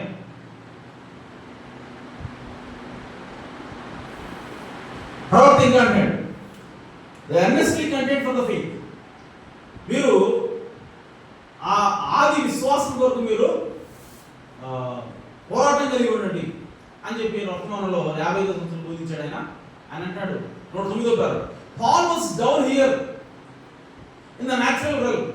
This PhD చేసేటువంటి పౌలు ఇక్కడ భౌతిక సంబంధమైనటువంటి ప్రపంచంలో ఆయన చూస్తూ ఉన్నాడు. He didn't know, ఆయనకు తెలియలేదు. He had an intellectual faith. పౌలుకి ఏమన్నదంటే జ్ఞాన సంబంధమైనటువంటి విశ్వాసం ఉన్నది. Amen. But he didn't have a divine faith. కానీ అతనికి దైవిక సంబంధమైన విశ్వాసము లేదు. సో మనకి ఇక్కడ ప్రవక్త ఏం చెప్తున్నాడంటే 2 విశ్వాసాలు ఉన్నాయి. ఒకటి జ్ఞాన సంబంధమైన విశ్వాసం, 2 దైవిక సంబంధమైన విశ్వాసం. Amen. So there is quite a difference in me having an intellectual faith than a divine faith. So నాకు జ్ఞాన సంబంధమైనటువంటి విశ్వాసానికి దైవిక సంబంధమైన విశ్వాసానికి కొద్దిగా వ్యత్యాసం ఉన్నది. There is where you, my Baptist friends, fail to go on. Baptist సంఘస్థులారా, మీరు ఇక్కడే తప్పిపోయారు అర్థం చేసుకోవడానికి. You get the intellectual faith by that. మీరు దాని ద్వారా జ్ఞాన సంబంధమైనటువంటి విశ్వాసాన్ని మీరు పొందుకుంటున్నారు. But it must be a divine revolution of Jesus Christ to you that takes sin out of the heart. మనిషి యొక్క హృదయంలోంచి పాపాన్ని తీసివేసేది ఏమిటి అంటే యేసు క్రీస్తుని గురించిన ప్రత్యక్షత తీసుకొచ్చేటువంటి దైవిక సంబంధమైనటువంటి విశ్వాసమైనది. ఆమేన్. ఏంటంట? మనిషి యొక్క హృదయంలోంచి పాపాన్ని తీసేసేది ఏంటంట? దేవుని యేసు క్రీస్తుని గురించిన ప్రత్యక్షత ఇచ్చేటువంటి దైవిక సంబంధమైనటువంటి విశ్వాసం ఉన్నప్పుడే ఆమేన్ నీ హృదయంలో పాపము పోతుంది. జ్ఞాన సంబంధమైనటువంటి విశ్వాసం ఉంటే నీ హృదయంలో పాపము పోదు. నువ్వు పైకి భక్తి గల వాళ్ళగా ఉంటావు, కానీ దాని శక్తి నీలో పనిచేయదు. ఆమేన్. కాబట్టి దైవిక సంబంధమైనటువంటి విశ్వాసమే మనకి పాపాన్ని తీసివేస్తుంది, మన హృదయాన్ని సరిచేసేది, మన హృదయంలో పాపాన్ని తీసివేసేది ఏంటంటే దైవిక సంబంధమైనటువంటి విశ్వాసం. అదేం తీసుకొస్తుంది అంటే యేసు క్రీస్తుని గురించిన ప్రత్యక్షత తీసుకొస్తుంది. Hallelujah. So that is all right, but it only brings you to the holy spirit. అయితే జ్ఞాన సంబంధమైన విశ్వాసం ఏం చేస్తుందంటే నేను కేవలం పరిశుద్ధాత్మ దగ్గరకు మాత్రమే తీసుకొస్తుంది, కానీ పరిశుద్ధాత్మ నీకు ఇవ్వదు. Amen. The holy spirit is a personal experience of the birth, the new birth, regeneration. మరి పరిశుద్ధాత్మ అంటే ఏంటి అంటే పరిశుద్ధాత్మ అనగా వ్యక్తిగతంగా నీకు నూతన జన్మనిచ్చే అనుభవం ఉంది. పరిశుద్ధాత్మగా వ్యక్తిగతంగా నీకు నూతన జన్మనిచ్చే అనుభవం అనగా తిరిగి జన్మించేటువంటి అనుభవం. ఇది అనుభవము అంటే నీకు నీవుగా దాన్ని అనుభూతి చెందాలి. నీకు ఒకటి ఎక్స్ప్లెయిన్ చేస్తే నీకు రాదు, ఇంకొకటి అర్థమైంది కానీ నీకు అర్థం కాదు. ఇది జాగ్రత్త గమనించండి. ప్రత్యక్షత అంటే అర్థం ఏంటి అంటే పర్సనల్గా వ్యక్తిగతంగా నీకు అర్థం అవ్వాలి. మెయిన్ అంటే నీ హృదయంలోకి నీ హృదయం నీకు చెప్పాలి, వేరేవాడు చెప్పడం కాదు. పాస్టర్ గారు చెప్తే నీకు అర్థం కావటం కాదు, ఇంకో సహోదరుడు చెప్తే నీకు అర్థం కావటం కాదు, లేదంటే ఇంకోటి చెప్తే నీకు అర్థం కావటం కాదు, కానీ నీ హృదయానికి అర్థం అవ్వాలి. అదే వ్యక్తిగత ప్రత్యక్షత. హల్లెలూయా. సో పరిశుద్ధాత్మ అనేది వ్యక్తిగత ప్రత్యక్షత అనేది, పరిశుద్ధాత్మ అనేది నూతన జన్మ అయినది. అనగా నీకు నువ్వుగా పూర్తిగా కొత్త వాడిగా మారడమే అది పరిశుద్ధాత్మ అయినది. హల్లెలూయా. సో కాబట్టి అదేం చేస్తుందంటే నిన్ను ఒక నూతన సృష్టిగా చేస్తుంది. ఆమేన్. ఇంకా ప్రవక్త ఏమంటాడంటే what is the new birth. అయితే ఇప్పుడు నూతన జన్మ అంటే ఏంటి అన్నాడు ప్రవక్త. You would say well brother Branham, what is the new birth. మీరు అనొచ్చు సహోదరుడు బ్రాహ్మణ సహోదరుడు మంచిది, అసలు నూతన జన్మ అంటే ఏంటి మీరు అడగచ్చు అని అంటాడు. It is the revolution of Jesus Christ personally to you. నూతన జన్మ అంటే ఏంటి అంటే వ్యక్తిగతంగా యేసుక్రీస్తు నీకు ప్రత్యక్షం అవ్వటమే, నీకు పరచబడటమే నూతన జన్మైనది. హల్లెలూయా. యేసుక్రీస్తు అంటే ఏంటో నీకు వ్యక్తిగతంగా బయలుపడటం. ఒకరికి అయితే రాదు, ఒకరికి అయితే వచ్చేది కాదు, నీకు నీకు అర్థమవుతుంది, నీకు నీకు బయలుపడుతుంది, నీకే అర్థమైపోతుంది. ఆమేన్. అంటే ఇప్పుడు ఎలా ఉంటుందంటే నేను అనేసార్లు చెప్పాను, నేను యాపిల్ తింటున్నా, అది తీయగా ఉందా పుల్లగా ఉందా అని చెప్పి నీకు తెలుసుదా? నీకు తీయగా ఉందా నీకు చెబుతుంది. నువ్వేమంటావు యాపిల్ ఎలా ఉంది అంటే తీయగా ఉందంట అని చెప్తావు. ఎందుకని? నువ్వు తినలేదు, నీకు నేను చెప్పాను కాబట్టి నువ్వేమంటావు అంటే తీయగా ఉందంట అంటావు, అంతేగాని తీయగా ఉంది అనలేవు. ఎందుకని? నీకు అర్థం కాదు. ఎప్పుడంటావు నువ్వు తీయగా ఉంది అని? నువ్వు తిన్నప్పుడు అంట. అలాగే యేసుక్రీస్తు గురించి వేరేవాడు చెబితే నువ్వేమంటావు అంటే యేసుక్రీస్తు మంచివాడంట, యేసుక్రీస్తు మంచి గొప్ప శక్తిమంతుడంట, యేసుక్రీస్తు అద్భుతాలు చేయగలడంట, యేసుక్రీస్తు అంట అంట అంట. ఆమేన్. అది కాదు నూతన జన్మ అంటే, అది కాదు నిత్యజీవం అంటే. నిత్యజీవం అంటే ఏంటంటే నీకు నువ్వుగా చెప్పగలగాలి యేసుక్రీస్తే నిజమైన దేవుడు, యేసుక్రీస్తే నిజంగా లోక రక్షకుడు, యేసుక్రీస్తే అసలు అద్వితీయమైన దేవుడే అన్నాడు, ఆయన తప్ప వేరొక దేవుడు లేడు అని చెప్పి నీకు నువ్వుగా చెప్పగలగాలి. అది ఎప్పుడు చెబుతావు అంటే నీ హృదయానికి అది గోచరమైన అదే నూతన జన్మ అంటే. ఆమేన్. నీ ఆత్మకి ఇప్పుడు పరిశుద్ధాత్మ సాక్షిస్తా ఉన్నాడు. నీ హృదయానికి ఇప్పుడు పరిశుద్ధాత్ముడు సాక్షిస్తా ఉన్నాడు. అప్పుడు నువ్వు చెప్పే సాక్షి ఏదో ఉందో అది సత్యమని. ఆమేన్. అలా కాకుండా నీకు వేరే వాడు చెబితే నువ్వు సాక్షి చెప్పావు, సాక్షి చదవదు. అవునా? నువ్వు ఒక నేరం జరగడం, హత్య జరగడం చూసావు, చూడలేదు, ఎవరో చెప్పారు నీకు, అలా ఆయన చంపాడంట అని ఎవరో చెప్తే నువ్వు చెప్పావు. ఇప్పుడు నువ్వు కోర్టులోకి నిలబడ్డావు. ఇప్పుడు జడ్జి ఏమంటుందంటయా, ఆ వ్యక్తి ఈ వ్యక్తిని చంపేటప్పుడు నువ్వు చూసావా అని అంటే నువ్వేం చెప్తావు? నేను చూడలేదండి, చెప్పాలని చెప్తావు. చెప్పినప్పుడు జడ్జి ఏమంటాడు, నీ సాక్ష్యమో చెల్లదు, నువ్వు వెళ్ళిపో అంటాడు. హల్లెలూయా. అలాగే యేసుక్రీస్తు దేవుడు అని నువ్వు చెప్పాలి, నువ్వు సాక్ష్యం ఇవ్వాలంటే నీ హృదయానికి ఎవరు చెప్పాలి అని అంటే పరిశుద్ధాత్ముడు చెప్పాలి. సో పరిశుద్ధాత్ముడు ఎప్పుడు చెబుతాడు అని అంటే నీకు కొత్తగా నువ్వు జన్మిస్తే చెబుతాడు. సో కొత్త జన్మ అంటే ఏంటంటే నీ హృదయంలోకి పరిశుద్ధాత్మ రావటమే నూతన జన్మైనది. పరిశుద్ధాత్ముడు వచ్చి నీ హృదయానికి అర్థమయ్యేలాగా చేయటమే నూతన జన్మైనది. అప్పుడు నువ్వు క్రీస్తుకు సాక్షిగా ఉంటావు. హల్లెలూయా. సో దాని గురించి ప్రవర్తన, it is the revolution of Jesus Christ personally to you. So నూతన జన్మ అంటే ఏంటంటే వ్యక్తిగతంగా యేసు క్రీస్తు నీకు బయలుపరచబడటమే నూతన జన్మ. ఆమేన్. See, not you joined a church, you shook a hand, done something different, you said a creed, you promised to live by a code of rules. ఏంటంటే నూతన జన్మ అంటే నువ్వు సంఘంలో చేరడం కాదు, ఆమేన్, లేదంటే షేక్ హ్యాండ్ ఇవ్వడం కాదు, లేదంటే ఇంకోటి చేయడం కాదు, లేదంటే ఒక వాక్యాన్ని వలవేయడం కాదు. వలవేసిన కాబట్టి పరిశుద్ధాత్మ ఉంది, నేను సంఘంలో సభ్యుడినే, లేదంటే క్రీస్తు శరీరంలో సభ్యుడినే అంటే కుదరదు. Amen. But Christ, the Bible, he is the word that was revealed to you. అని క్రీస్తు అనగా బైబిల్ అనగా హి ఈస్ ద వర్డ్, ఆయన వాక్యమే అన్నాడు. ఆయన నీకు బయలుపరచబడడం, ఆయన నీకు బయలుపరచబడాలి. ఆమేన్. And no matter what anybody says, what takes place, it is Christ. Amen. ఎవరు ఏం చెప్పినా సరే నీకు అనవసరం, ఏం జరిగినా సరే నీకు అనవసరం, అది క్రీస్తు నీకు బయలుపరచబడాలి. Hallelujah. Pastor, priest, whatever it might be, pastor చెప్పినా, ఇంకొకళ్ళు చెప్పినా, ఎవరు చెప్పినా సరే క్రీస్తు నీకు వ్యక్తిగతంగా నీ సొంతంగా క్రీస్తు నీకు నీ హృదయంలో బయలుపడేంత వరకు నువ్వు పరిశుద్ధాత్మను పొందుకోలేదు, నువ్వు నూతనంగా జన్మింపలేదు. ఆమేన్. It is Christ in you, that is the revelation that the church was built upon. క్రీస్తు నీలో ఉండటమే నూతన జన్మైనది. దీని మీదనే సంఘం నిర్మించబడిందని ప్రభువు మాట్లాడుతున్నాడు. హల్లెలూయా. కాబట్టి the new birth is Christ is a revelation. నూతన జన్మ అనగా క్రీస్తు బయలుపరచబడటము. ఆమేన్. నూతన జన్మ అంటే క్రీస్తు నీకు వ్యక్తిగతంగా బయలుపడటమే నూతన జన్మైనది. God has revealed to you this great mystery. Amen. That is new birth.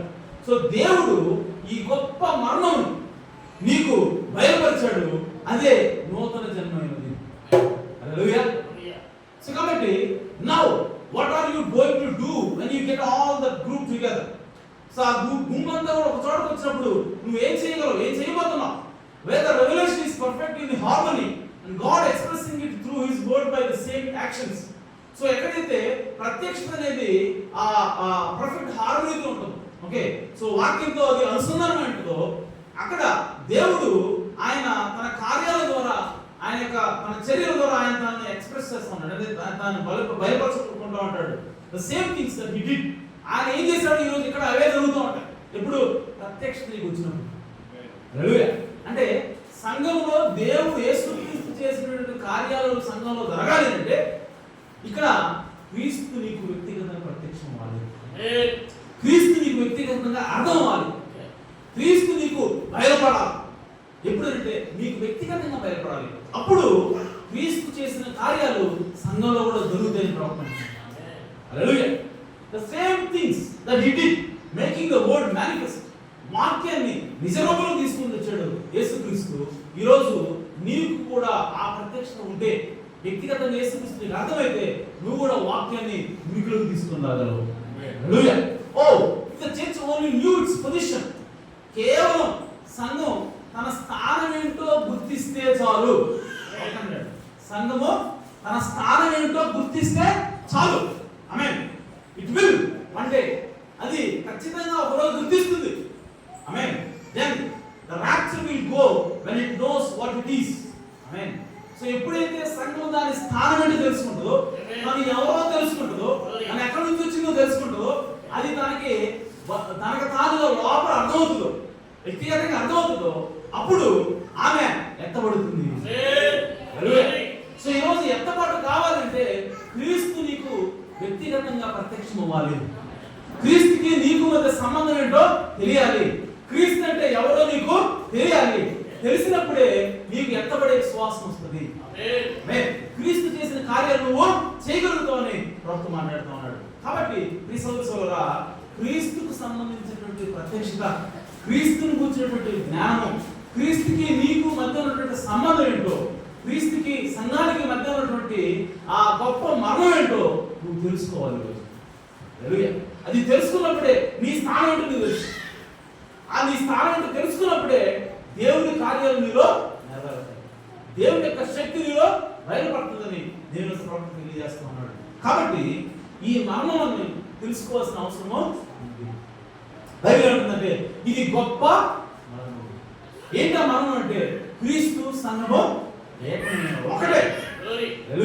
స్త్రీ పురుషులు ఇద్దరు కూడా ఒకటే. అలాగే క్రీస్తు సంఘము కూడా ఒకటే ఉన్నారు. ఇది గొప్ప మర్మం. ఈ మర్మాన్ని మనం తెలుసుకున్నప్పుడు, అనగా నీకు వ్యక్తిగతంగా గోచరమైనప్పుడు, నేను ఇప్పుడు చెప్పొచ్చు, పాస్టర్ చెప్పొచ్చు, ఇంకొక స్వార్థి గురించి చెప్పొచ్చు, ఎవరు చెప్పినా సరే కేవలం ఆయన చెప్పాడు అని చెప్పి నువ్వు అనేంత వరకు నీకు అర్థం కాలేదు అంటే అలా కాదండి. నాకు అర్థమైంది యేసుక్రీస్తు సంఘము ఒకటే అని చెప్పి ఇప్పుడు నాకు అర్థమైంది. ఇప్పుడు ఎన్నాళ్ళు నాకు అర్థం కాలేదు, ఒకసారి ఇది నాకు ఓపెన్ అయిందని చెప్పి మనం అంటాం కదా. ఇప్పటివరకు మనము తండ్రి కుమార పరిశుద్ధాత్మ నామములో బాప్తిసం కరెక్ట్ మనకి అనుకుంటున్నాం. ఎప్పుడైతే యేసుక్రీస్తు నామములో బాప్తిసం నిజమని అవన్నీ కూడా లేఖనాలు మనం చూపిస్తున్నప్పుడు, చూపించినప్పుడు మనం ఏమంటున్నాం, ఇప్పుడు యేసుక్రీస్తు నామములో బాప్తిసమే కరెక్ట్ అని నీకు అర్థమవుతుంది. ఇప్పుడు నీకెవరు చెప్పాల్సిన అవసరం లేదు. నువ్వేంటంటే యేసుక్రీస్తు నామమే కరెక్ట్. ఎట్లా చదువుతున్నావు? ఆ పాస్టర్ గారు చెప్పాడు నువ్వు అనవు, ఇంకా ఆ సంఘ పెద్ద చెప్పాడు నువ్వు అనవు, ఇంకా ఆ సంఘంలో ఒక ప్రముఖుడు చెప్పాడు నువ్వు అనవు, ఇంకా ఎందుకంటే నీకే అర్థమైంది. ఎంతమంది వచ్చినా సరే ప్రపంచం అంతా ఒక నిలబడి, నువ్వు ఒక్కడే ఒక నిలబడి, ప్రపంచం అంతా కూడా తండ్రి కుమార పరిశుద్ధాత్మ కరెక్ట్ అన్న, కేవలం నువ్వు ఒక్కడ మాత్రం యేసుక్రీస్తు నామములో బాప్తిసం అన్నా సరే, అవతల వాళ్ళు ఎంతమంది ఉన్నా నీ విశ్వాసం ఎలాంటి తేడా రాదు. నువ్వేంటంటే ఇదే కరెక్ట్ అంటాం. ప్రపంచం అంతా వ్యతిరేకంగా నిలబడ్డా సరే ఇదే కరెక్ట్ నువ్వు అంటున్నావు. ఎందుకంటే నీకు పర్సనల్ గా వ్యక్తిగతంగా అది బయలుపరచబడింది. ఆ సత్యం నీకు బయలుపరచబడింది కాబట్టి నీ ఎదురుగా ప్రపంచం అంతా ఏకంగా నిలబడ్డా నువ్వు మాత్రం దాని విషయంలో పడవు. అలాగే యేసుక్రీస్తు కూడా నీకు బయలుపరచబడాలి. యేసుక్రీస్తు యొక్క వాక్యం నీకు అర్థం అవ్వాలి. యేసుక్రీస్తు యొక్క మర్మం నీకు అర్థం అవ్వాలి. అర్థమైనప్పుడు ఈ లోకమంతా ఏకమైనా సరే, పాతాళ లోకంలో ఉన్నటువంటి దెయ్యాలన్నీ వచ్చి నిలబడ్డా సరే నువ్వేంటావు అంటే యేసుక్రీస్తు దేవుడు అనుకున్నావు. యేసుక్రీస్తు దేవుడని నీవు వేరేవాడు చెప్పిన సాక్ష్యం నువ్వు చెప్పినంత కాలం నీకేదైనా మంచి అడ్డం వచ్చింది, పెద్ద ప్రొఫెసర్ వచ్చాడు, కాలేజీ ప్రొఫెసర్ వచ్చి నీకు అర్థం కాని భాషలో మాట్లాడి యేసుక్రీస్తు దేవుడుగా చెప్పాడు. సో యేసుక్రీస్తు దేవుడు అనే నువ్వు ఎవరో చెబితే నమ్ముతున్నావు. నీ అంతా నీకు అర్థం కాకపోయినప్పుడు పరిస్థితి ఎలా ఉంటుందంటే, ఆయన పెద్ద ప్రొఫెసర్ కాబట్టి, ఆయన ఎన్నో సంఘాలు వేల సంఘాలు కట్టాడు కాబట్టి ఆయన చెప్పేది కరెక్ట్ ఏమో అని నువ్వు నీ ఉద్దేశాన్ని నీ విశ్వాసాన్ని మార్చుకుని యేసుక్రీస్తు దేవుడు కాదండి, ఎందుకంటే పెద్దనే చెబుతాడండి. ఎందుకంటే దాని అర్థం ఏంటంటే యేసుక్రీస్తు దేవుడు అన్న విషయం నీ హృదయానికి గోచరం కాలేదు. నువ్వు కేవలం వేరేవాడు చెబితే విని దాన్ని మళ్ళీ రాస్తున్నాను, నువ్వు దాన్ని రిపీట్ చేస్తున్నావు, నీ హృదయానికి అది అర్థం కాలేదు. అది కాదు పరిశుద్ధాత్మ బాప్తిసం, అది కాదు నూతన అన్నట్టు. యేసుక్రీస్తు దేవుడు అన్నటువంటి విషయము నీ హృదయానికి అర్థం అవటమే నూతన జన్మ. అలాగే ఈరోజు యేసుక్రీస్తు అనగా క్రీస్తు సంఘము ఇద్దరు ఏక శరీరము అన్న విషయము నీకు ఈరోజు అర్థం కావాలి. అర్థం కావాలంటే నేను చెబితే అర్థం కాదు. ఆమేన్. యేసు పరిశుద్ధాత్మ నీకు బోధ చేస్తారు. హల్లెలూయా. కాబట్టి ఈ రోజు మనం ఆ సత్యాన్ని గమనించాల్సిన అవసరం లేదు, తెలుసుకోవాల్సిన అవసరం ఎంతైనా ఉంది. ఆమేన్. ప్రవక్త ఇంకేమంటున్నాడంటే God is known by simplicity and revelation of Jesus Christ to the most illiterate person. దేవుడు చాలా సామాన్యతలో బయలుపరుచుకుంటాడు. ఎంతకంటే చదువు లేని వ్యక్తికి కూడా దేవుడు అర్థమయ్యేలాగా సామాన్య రీతిలో దేవుడు ఉంటాడు. ఆమేన్. నాట్ యువర్ థియాలజీ, నీ యొక్క దైవిక సంబంధమైన జ్ఞానం కాదు. It is the revolution of Jesus Christ. నువ్వు ఈ బైబిల్ చదివి నేర్చుకునే జ్ఞానం కాదు. దేవుడు అర్థం అవ్వాలి ఏంటంటే it is the revolution of Jesus Christ. ఇది యేసుక్రీస్తు నీకు ప్రత్యక్షం అవటం, యేసుక్రీస్తు నీకు అర్థం అవటమే. ఆమేన్. అది దేవుని యొక్క ప్రత్యక్షమైనది. Upon this rock I will build my church. ఈ బండ మీద నేను నా సంఘమును కట్టుదును. హల్లెలూయా. ఏ బండ? No other rocks accepted. వేరే ఏ బండలు కూడా అంగీకరించబడవు దేవుని చేత. ఏ బండ? కేవలం ఒక బండ మాత్రమే అంగీకరించబడుతుంది. On other things accepted, no other things accepted. వేరే ఏ విషయాలు కూడా అంగీకరించబడవు. నో అదర్ రోమన్ రాక్, ఒకవేళ అది రోమన్ రాయి అయినా సరే అది అంగీకరించబడదు. నో అదర్ ప్రొటెస్టెంట్ రాక్, ఒకవేళ ప్రొటెస్టెంట్ రాయి అయినా సరే అది అంగీకరించబడదు. No other school, no other nothing. వేరే ఏ స్కూల్ అయినా సరే ఏదైనా సరే అది అంగీకరించబడదు. But on exactly the revolution of Jesus Christ through the new birth, నూతన యేసుక్రీస్తు యొక్క ప్రత్యక్షత ద్వారా వచ్చినటువంటి నూతన జన్మ ద్వారా మాత్రమే దేవుడు తన సంఘాన్ని కడతా ఉన్నాడు. హల్లెలూయా. ప్రవక్త చెప్తున్నాడు క్లియర్గా, బట్ ఆన్ దేని మీద దేవుడు కడుతున్నాడు? అపాన్ దిస్ రాక్, ఈ రాయి మీద, ఈ బండ మీద నేను నా సంఘాన్ని కడుతున్నాడు. ఏంటా రాయి అని అంటే ప్రవక్త అన్నాడు the revolution of Jesus Christ through the new birth. నూతన జన్మ ద్వారా యేసుక్రీస్తుని గురించిన ప్రత్యక్షత. ఆమేన్. ఏంటంట? నూతన జన్మ ద్వారా యేసుక్రీస్తుని గురించిన ప్రత్యక్షత అనే బండ మీద సంఘాన్ని కడతాడు. హల్లెలూయా. హల్లెలూయా. సో ఈ రోజు నువ్వు సంఘంలో సభ్యుడు కావాలంటే, ఈ రోజు యేసుక్రీస్తు యొక్క శరీరంలో సభ్యుడు కావాలంటే, యేసుక్రీస్తు శరీరంలో నువ్వు చేర్చబడాలంటే, జన్మించాలంటే దేని ద్వారా జన్మిస్తావు అని అంటే ఈ బైబిల్ పట్టుకుని తిరిగినంత మాత్రాన నువ్వు సంఘంలో సభ్యుడిగా అవ్వు. యేసుక్రీస్తు శరీరంలో భాగం అవ్వు. ఆమేన్. ఒకవేళ నువ్వు ఆదివారం ప్రతి ఆదివారం చర్చకొచ్చినంత మాత్రం నువ్వు సంఘంలో సభ్యుడిగా, అంటే యేసుక్రీస్తు శరీరంలో సభ్యుడిగా. ఆమేన్. నువ్వు దశమాలు కట్టి కానుపించినంత మాత్రాన, డబ్బులు వెలసలేనంత మాత్రాన నీవు యేసుక్రీస్తు శరీరంలో సభ్యుడిగా. మరి ఎప్పుడు సభ్యుడివి అంటే నూతన జన్మ ద్వారా యేసుక్రీస్తు యొక్క ప్రత్యక్షత నీకు అర్థమైనప్పుడు. ఆమేన్. హల్లెలూయా.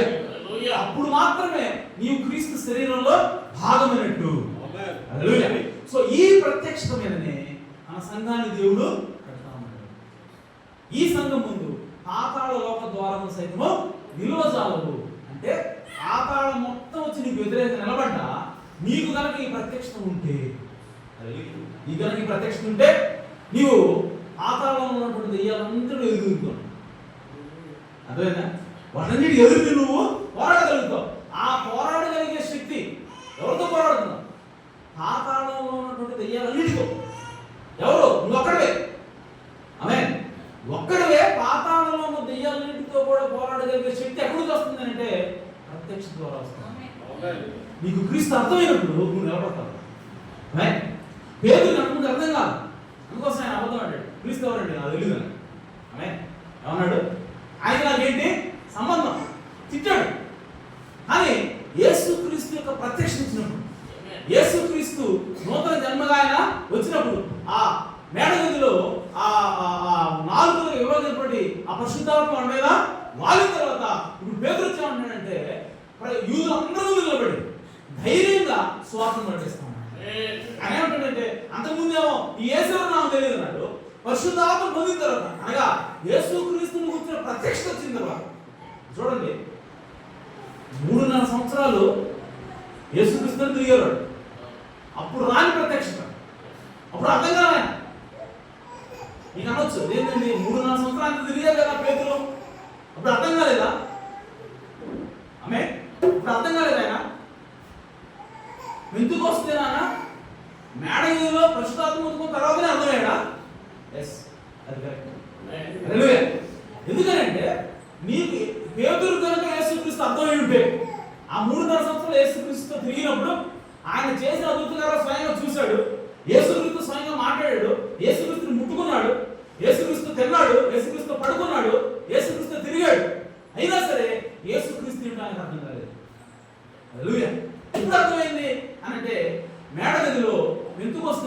ఆ పరిశుద్ధాత్మ వచ్చినప్పుడు ఆ నూతన జన్మ ద్వారా ఆయన ఏమొస్తుందంటే యేసుక్రీస్తుని గురించి ప్రత్యక్షం వచ్చింది.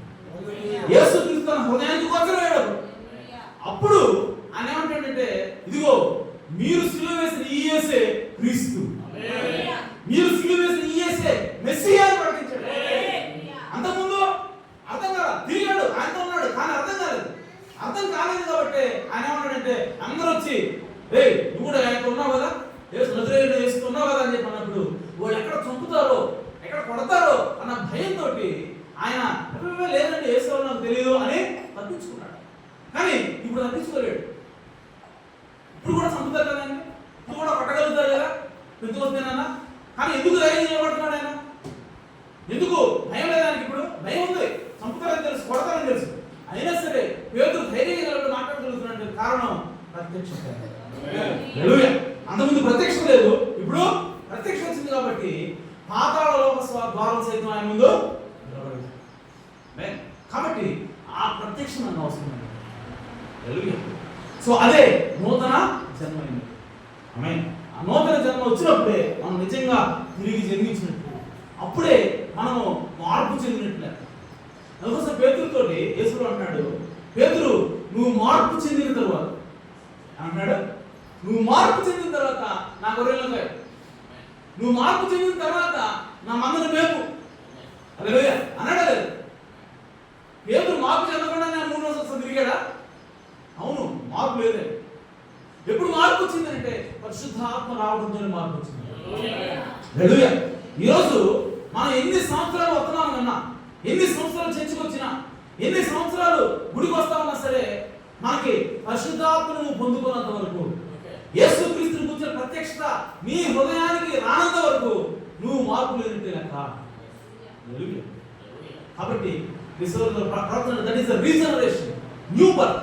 నూతన జన్మగా అది తిరిగి జన్మించుట, ఎందుకంటే కొత్త వ్యక్తిగా నువ్వు మారుతమైనది. అది వచ్చినప్పుడు ఆ ప్రత్యక్షత ముందు పాతాళ లోక ద్వారం సైతము నిలవలేవు. అంటే పాతాళంలో ఉన్న దెయ్యాలన్నీ వచ్చినా సరే కట్టగట్టుకొని నువ్వు వాటి ఎదురుగా నిలబడి దేవుని గురించి నువ్వు సాక్షి చెప్తావు తప్ప నీవు వాటికి లోబడవు. ఎందుకంటే దేవుడు నీకు అర్థమయ్యాడు, దేవుడు నువ్వు స్వయంగా తిని రుచి చూచి తెలుసుకున్నావు కాబట్టి. అంతకుముందేమో వేరే వాడు యాపిల్ తింటూ నువ్వు సాక్షి చెప్పినట్టు, పరిశుద్ధాత్మ ఆపిస్తుంటే నీకు నువ్వు యాపిల్ తిన్నప్పుడు నువ్వు చెప్పిన సాక్షి. కాబట్టి మనం ఖచ్చితంగా యేసుక్రీస్తుని స్వయంగా రుచి చూచి తెలుసుకోవాలి. అదే పరిశుద్ధాత్మ బాప్తిస్మం.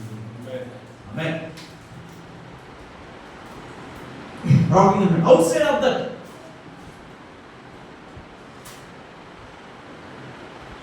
by lack of this revelation, ఈ యొక్క ప్రత్యక్షత లేనిది వల్లనే we have so many different divisions among us. మనలో అనేకమైనటువంటి డివిజన్స్, విభేదాలు వచ్చాయి. and so much mockery. అనేక మంది ఎగతాళి చేస్తూ ఉన్నారు, ఒకళ్ళొకళ్ళు ఎగతాళి చేసుకుంటూ ఉన్నారు. ఎందుకు ఇలాంటి పరిస్థితి వచ్చింది? అందరూ క్రైస్తవులే, అందరూ వర్తమానం నమ్మినవాడే, కానీ వేరు వేరు విభేదాలతో, వేరు వేరు భేదాభిప్రాయాలతో ఒకళ్ళొకళ్ళు ద్వేషించుకుంటా, తిట్టుకుంటా, ఎగతాళి చేసుకుంటా, ఇలాంటి పరిస్థితి ఎందుకు వచ్చాయంటే ప్రత్యక్షత లేకపోవడం వల్ల. ఈరోజు ఒక సేవకుడు ఇంకో సేవకుడు తిరుగుతున్నాడు అంటే బహిరంగంగా విమర్శిస్తా ఉన్నాడు బహిరంగంగా అని అంటే ఏది వాక్యం కాకపోయినా సరే కేవలం వ్యక్తిగత కష్టంతో విమర్శిస్తున్నాడంటే దాని అర్థం అతనికి ఇంకా ప్రత్యక్షత రాలేదని అర్థం. ల్యాక్ ఆఫ్ దిస్ రెవల్యూషన్, ఈ ప్రత్యక్షత లేకపోవడం వల్లనే మనం విడిపోయి ఉన్నాము, మనలో విభేదాలు వచ్చాయని ప్రభువు మాట్లాడుతున్నాడు. So much division among us is because the people lack that revelation. చాలా వ్యత్యాసం, చాలా విభేదాలు వచ్చాయి, విడిపోయినాం. ఎందుకంటే ప్రజల్లో ఈ ప్రత్యక్షత లోపించడం వల్ల. they lack that revelation. the teachers, ఎవరికి ఆ ప్రత్యక్షత లోపించింది అని అంటే బోధ చేసేవాడు అంట. టీచర్స్ బోధ చేసేవాడికి ఆ ప్రత్యక్షత లోపించింది. కాబట్టి ఈ సర్వీస్లో ఈరోజు ద్వేషం ఎందుకు వస్తూ ఉంది? విడిపోతా ఉన్నాం, గుంపులు అవుతున్నాం, గ్రూపులు అవుతున్నాయి, గ్రూపులు కలిగి వర్తమానం ఎందుకు అవుతుంది అంటే ప్రత్యక్షత లోపించడం వల్ల. నేను చెప్పట్లేదు, ప్రాప్ చెప్తాను. ఈరోజు నీకు ప్రత్యక్షత వచ్చిందనంటే నీ సహోదరుని నువ్వు ప్రేమిస్తావు. ఈరోజు నీకు ప్రత్యక్షత వచ్చిందనంటే నేను చెప్పిన వాక్యం నువ్వు నమ్ముతున్నావా, నువ్వు నా సహోదరుడు అని చెప్తావు. అలా కాకుండా వాడు వేరే, వాడికి వెళ్ళొద్దు, వాడికి కలవద్దు అని చెప్తున్నావు అంటే నీకు ప్రత్యక్షత రాలేదని అర్థం. ఒకవేళ నువ్వు 10 సంవత్సరాల వర్తమానం ఉండొచ్చు, 20 సంవత్సరాల వర్తమానం ఉండొచ్చు, 100 సంవత్సరాల వర్తమానం ఉండొచ్చు, లేదా 60 సంవత్సరాల వర్తమానం ఉండొచ్చు. అయినా సరే నువ్వు ఇంకా గ్రూపులు చేస్తున్నానంటే, నీ తోటి సహోదరులు ప్రేమించిన స్థితిలో ఉన్నావనంటే నీకేం రాలేదంటే ఇంకా క్రీస్తు యొక్క ప్రత్యక్షత క్రీస్తు అంటే నీకు ఇంకా అర్థం కాలేదు. కాబట్టి క్రీస్తు మనకి అర్థం కావడం చాలా ప్రాముఖ్యం. అదే నూతన జన్మని ప్రవక్త. ఇప్పుడు క్రీస్తు సంఘము ఏకమై ఉన్నారు. క్రీస్తు సంఘము ఎలా ఏకమై ఉన్నారు అంటే మనము భౌతిక సంబంధమైనటువంటి స్త్రీ పురుషులు మనం చూడాలి. భౌతిక సంబంధమైన స్త్రీ పురుషులు దేవుడు మొట్టమొదటిగా ఆదాముని సృష్టించాడు. ఆదాములోనే స్త్రీ పురుషులు ఇద్దరు కూడా ఉన్నారని. ఆ తర్వాత శరీరంలో ఆదాము సృష్టించాడు. శరీరంలోకి వచ్చేసరికి చూడండి, ఇక్కడ మీకు 2 విషయాలు చెప్తున్నాను. శరీరంలోకి రాకముందు, శరీరంలోకి వచ్చింటారు. శరీరంలో రాకుండా ఆత్మలో ఆదాము 2గా ఉన్నాడు, స్త్రీగాను పురుషుగాను. శరీరంలోకి వచ్చేసరికి దేవుడు ఎంతమందిని చేశాడు? ఒక్క ఆదామునే చేశాడు. అందుకోసం ఆయన నరుడు ఒంటరిగా ఉన్నాడు. ఆదాము ఒంటరిగా ఉన్నాడా అంటే ఒకటే వచ్చాడు బయట. హల్లెలూయా. సో శరీరంలో చూస్తే ఒకటిగానే ఉన్నాడు, కానీ ఆత్మలో చూస్తే ఎంతమంది ఉన్నారు? అందుకోసమే దేవుడు తన పోలిక చొప్పున చేసిన ఆదాములో స్త్రీ పురుషులు, కానీ శరీరంలోకి వచ్చేసరికి ఒంటరిగా. సో ఒంటరిగా ఉన్నటువంటి ఈయన దేవుని కుమారుడు అయినాడు. ఆదాము దేవుని కుమారుడని పిలువబడ్డాడు. హల్లెలూయా. సో ఆదాము దేవుని కుమారుడని పిలువబడ్డాడు, ఒంటరిగా ఉన్నాడు. ఆమేన్. సో ఒంటరిగా ఉన్నటువంటి ఈ ఆదాములో నుంచి దేవుడు తన సాటి అయిన సహాయం అనగా తన భార్యని బయటికి తీస్తాడు. హల్లెలూయా. సో ఎక్కడి నుంచి తీస్తా ఉన్నాడంటే ఆదాము నుంచే బయటికి తీస్తాడు. స్త్రీని ఎక్కడి నుంచి తీస్తా ఉన్నాడంటే ఆదాము నుంచే తీస్తా ఉన్నాడు. అందుకు చెప్పాను, ఎందుకు ఆదాము నుంచి తీశాడు? ఆదాముని నేల మట్టి నుంచి నిర్మించినట్టుగా స్త్రీని కూడా నేల మట్టి నుంచి నిర్మించవచ్చు కదా.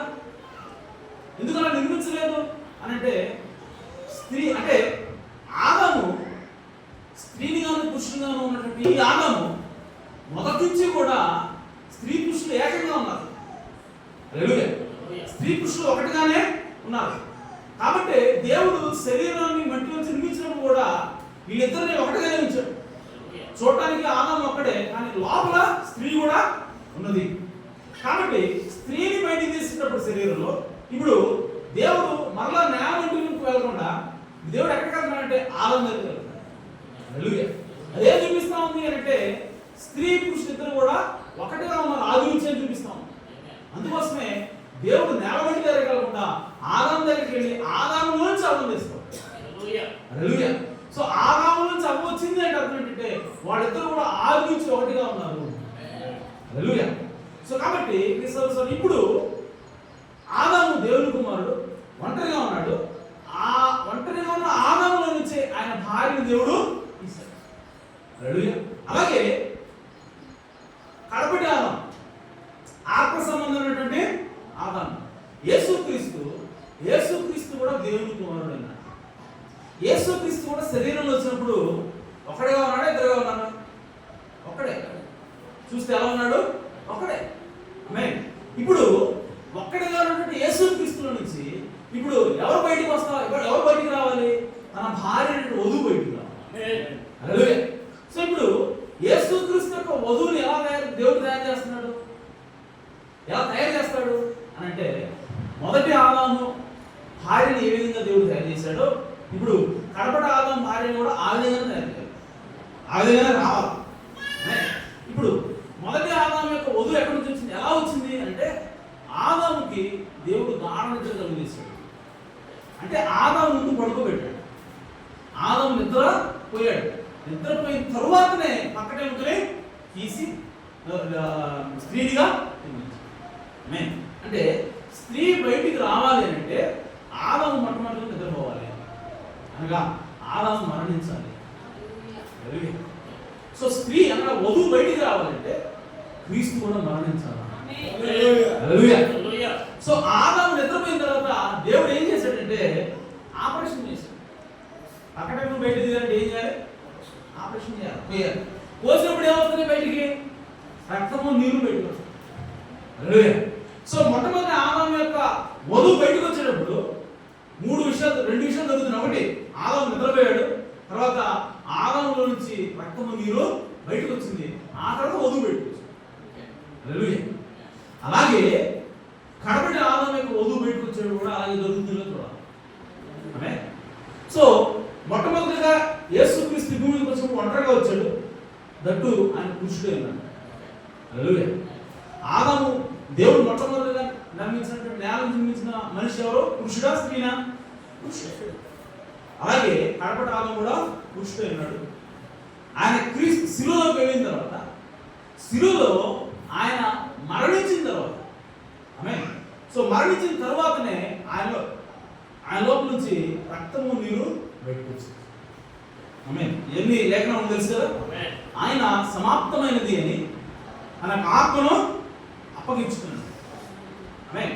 ఆ తర్వాత వీళ్ళందరూ కూడా ఇది సబ్బాతు దినం కాబట్టి వెంటనే శవాలు ఉండకూడదు, దించేయాలి అని చెప్పి ఒకవేళ చచ్చిపోకపోతే సంపి దించాలి. అది జ్ఞానం. ఎందుకని టైం లేదు, సబ్బాతు ఆరంభమైపోతా ఉంది. అంటే శనివారం సాయంత్రం నుంచి స్టార్ట్ అవుతుంది సబ్బాతు. ఓకే, శనివారం సాయంత్రం 6 గంటల నుంచి స్టార్ట్ అవుతుంది. కాబట్టి 6 గంటల లోపే ఈ శవాలను క్లియర్ చేయాలి. ఒకటి చచ్చిపోకపోతే చంపి తీయాలి.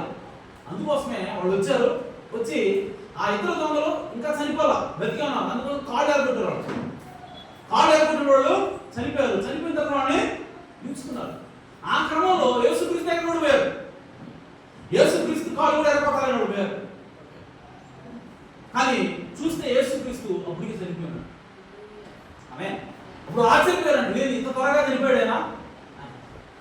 సో చనిపోయాడని కన్ఫర్మ్ చేసుకున్న తర్వాత ఒక వ్యక్తి ఏం చేశాడంటే బస్ తీసుకొని పక్కలో పొడిచినప్పుడు ఏమొచ్చిందంటే రక్తము నీరు. చూడండి, యేసుక్రీస్తు ఖచ్చితంగా చనిపోయాడు. చనిపోయిన తరువాతనే ఎక్కడ పొడిచాడు? పక్కలో, అనగా గుండె కింద పొడిచాడు.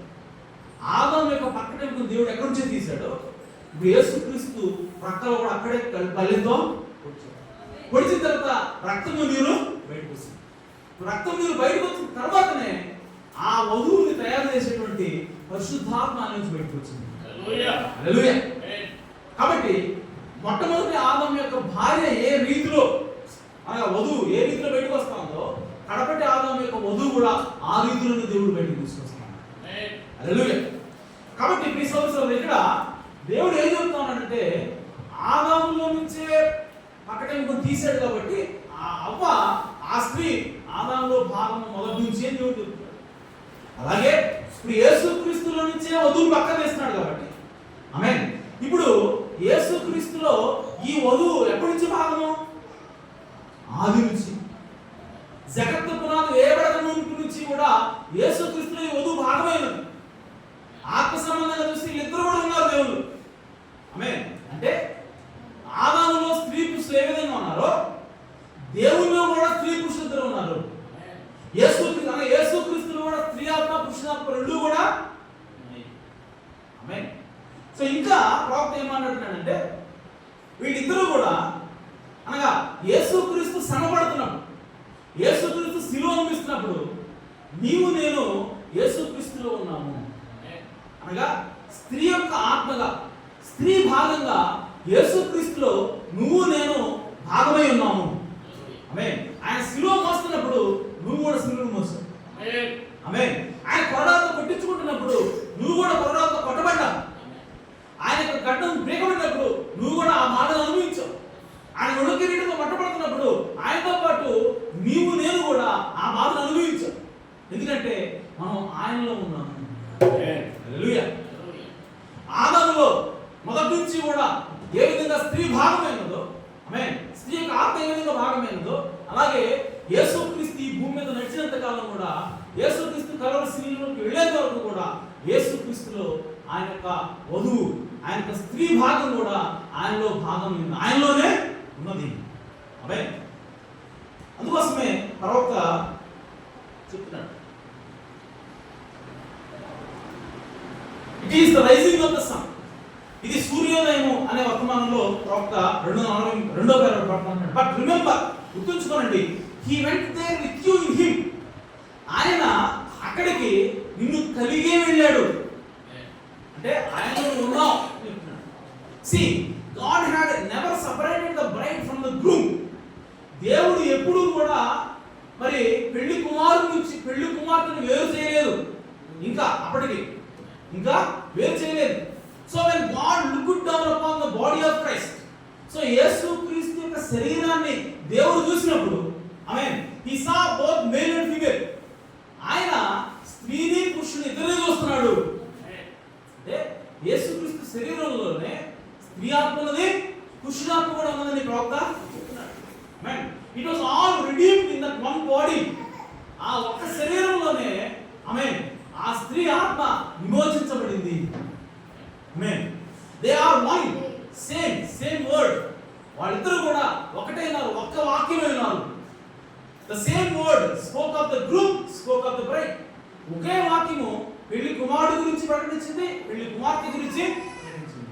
కాబట్టి యేసుక్రీస్తులో స్త్రీ పురుషుల ఆత్మలు ఇద్దరు కూడా ఉన్నారు. ఆ కలువరి శిలువలోకి వెళ్ళినప్పుడు స్త్రీ ఆత్మ కూడా యేసుక్రీస్తులోనే ఉన్నది. సెపరేట్ చేయలేక దేవుడు. ఆమేన్. ఇంకా ప్రవక్త అన్నాడు,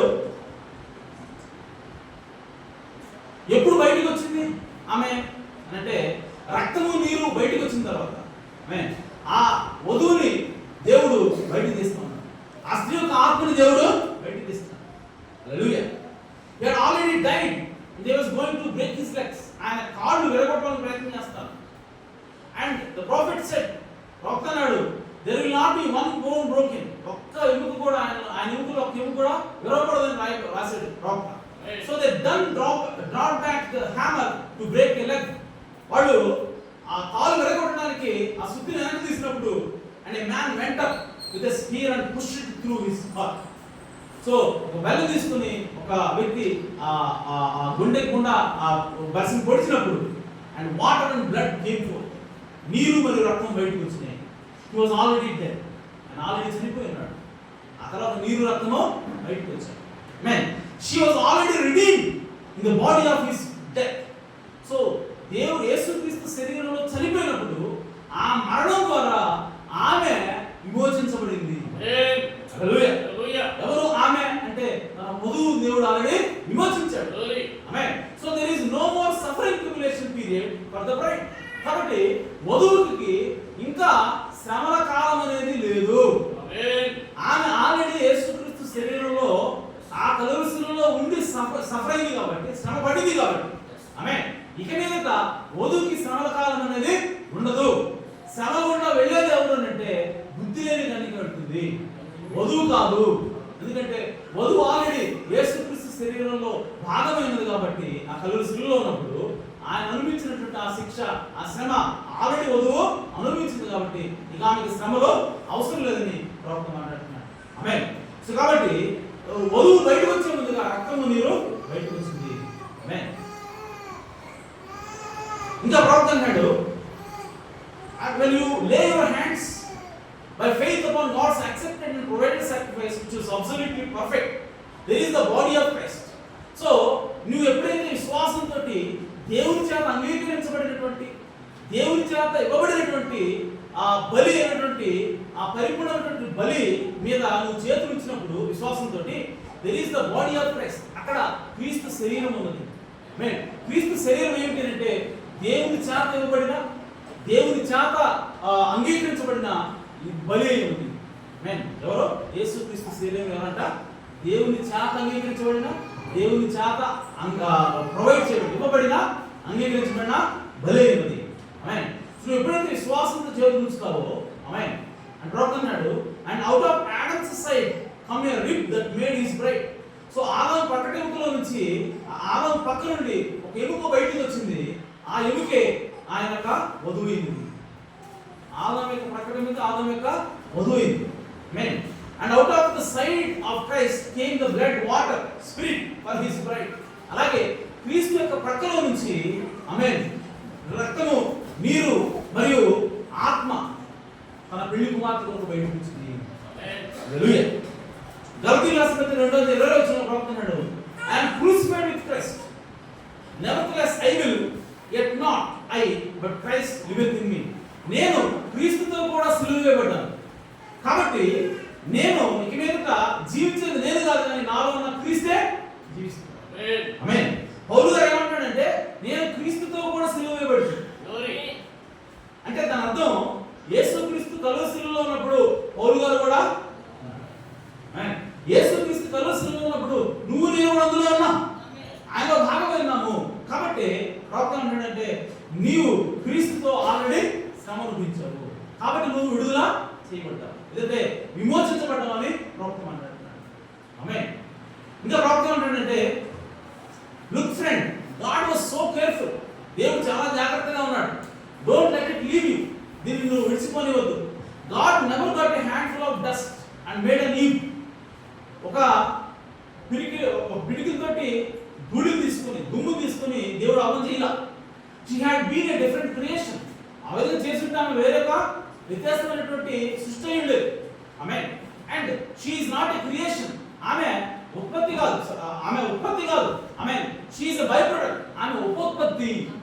హల్లెలూయా. And God goes over in the heart of Adam. దేవుడు ఆదాము గుండెలోకి వెళ్ళాడు. ఆమేన్. అండ్ దిస్ రిగ్ అంటే గుండె మీద ఉన్నటువంటి ఆ పకటెంకు దగ్గరికి వెళ్ళాడు. Right out from under his heart, ఆ గుండె కింద ఉన్నటువంటి ఆ పకటెంకు దగ్గరికి వెళ్ళాడు. And takes a rig and make a wife. So ఆ పకటెంకు తీశాడు, భార్యని తయారు చేశాడు. And the very part of Adams spirit was in the women. అలాగే ఆదాములో భాగమైనటువంటి ఆ ఆదాము ఆత్మలో భాగమైనటువంటి స్త్రీ కూడా అక్కడే ఉన్నది. ఆమేన్. And they two are one. వాళ్ళిద్దరూ కూడా ఏకమై ఉన్నారు, వాళ్ళిద్దరూ కూడా ఒకటే ఉన్నారు. Soul, body, spirit, they are one. ఆమేన్. సో ఆత్మ, ప్రాణము, శరీరము ఈ మూడు ఒకటే ఉన్నాయి. They are perfect oneness. వాళ్ళు ముగ్గురు వాళ్ళు పరిపూర్ణమైనటువంటి ఏకత్వమే ఉన్నారు. Real woman. చూడండి ప్రకటన, ఒక నిజమైన స్త్రీ అంటే రియల్ హస్బెండ్ అంటే రియల్ వైఫ్, ఒక నిజమైన భర్త, ఒక నిజమైన భార్య. They are one together. వాళ్ళిద్దరూ కూడా ఏకమై ఉన్నారు, ఒక్కటిగా ఉన్నారు. ఆమేన్. What is it a type of? ఇది దేనికి సాదృశ్యంగా ఉన్నది? ఏది స్త్రీ పురుషులిద్దరూ ఏకమై ఉన్నారు అన్నది దేనికి సాదృశ్యమైనది అన్నాడు doctor. Christ from out of his bosom. ఆమేన్. క్రీస్తుకి సాదృశ్యంగా ఉన్నారు. ఆమేన్.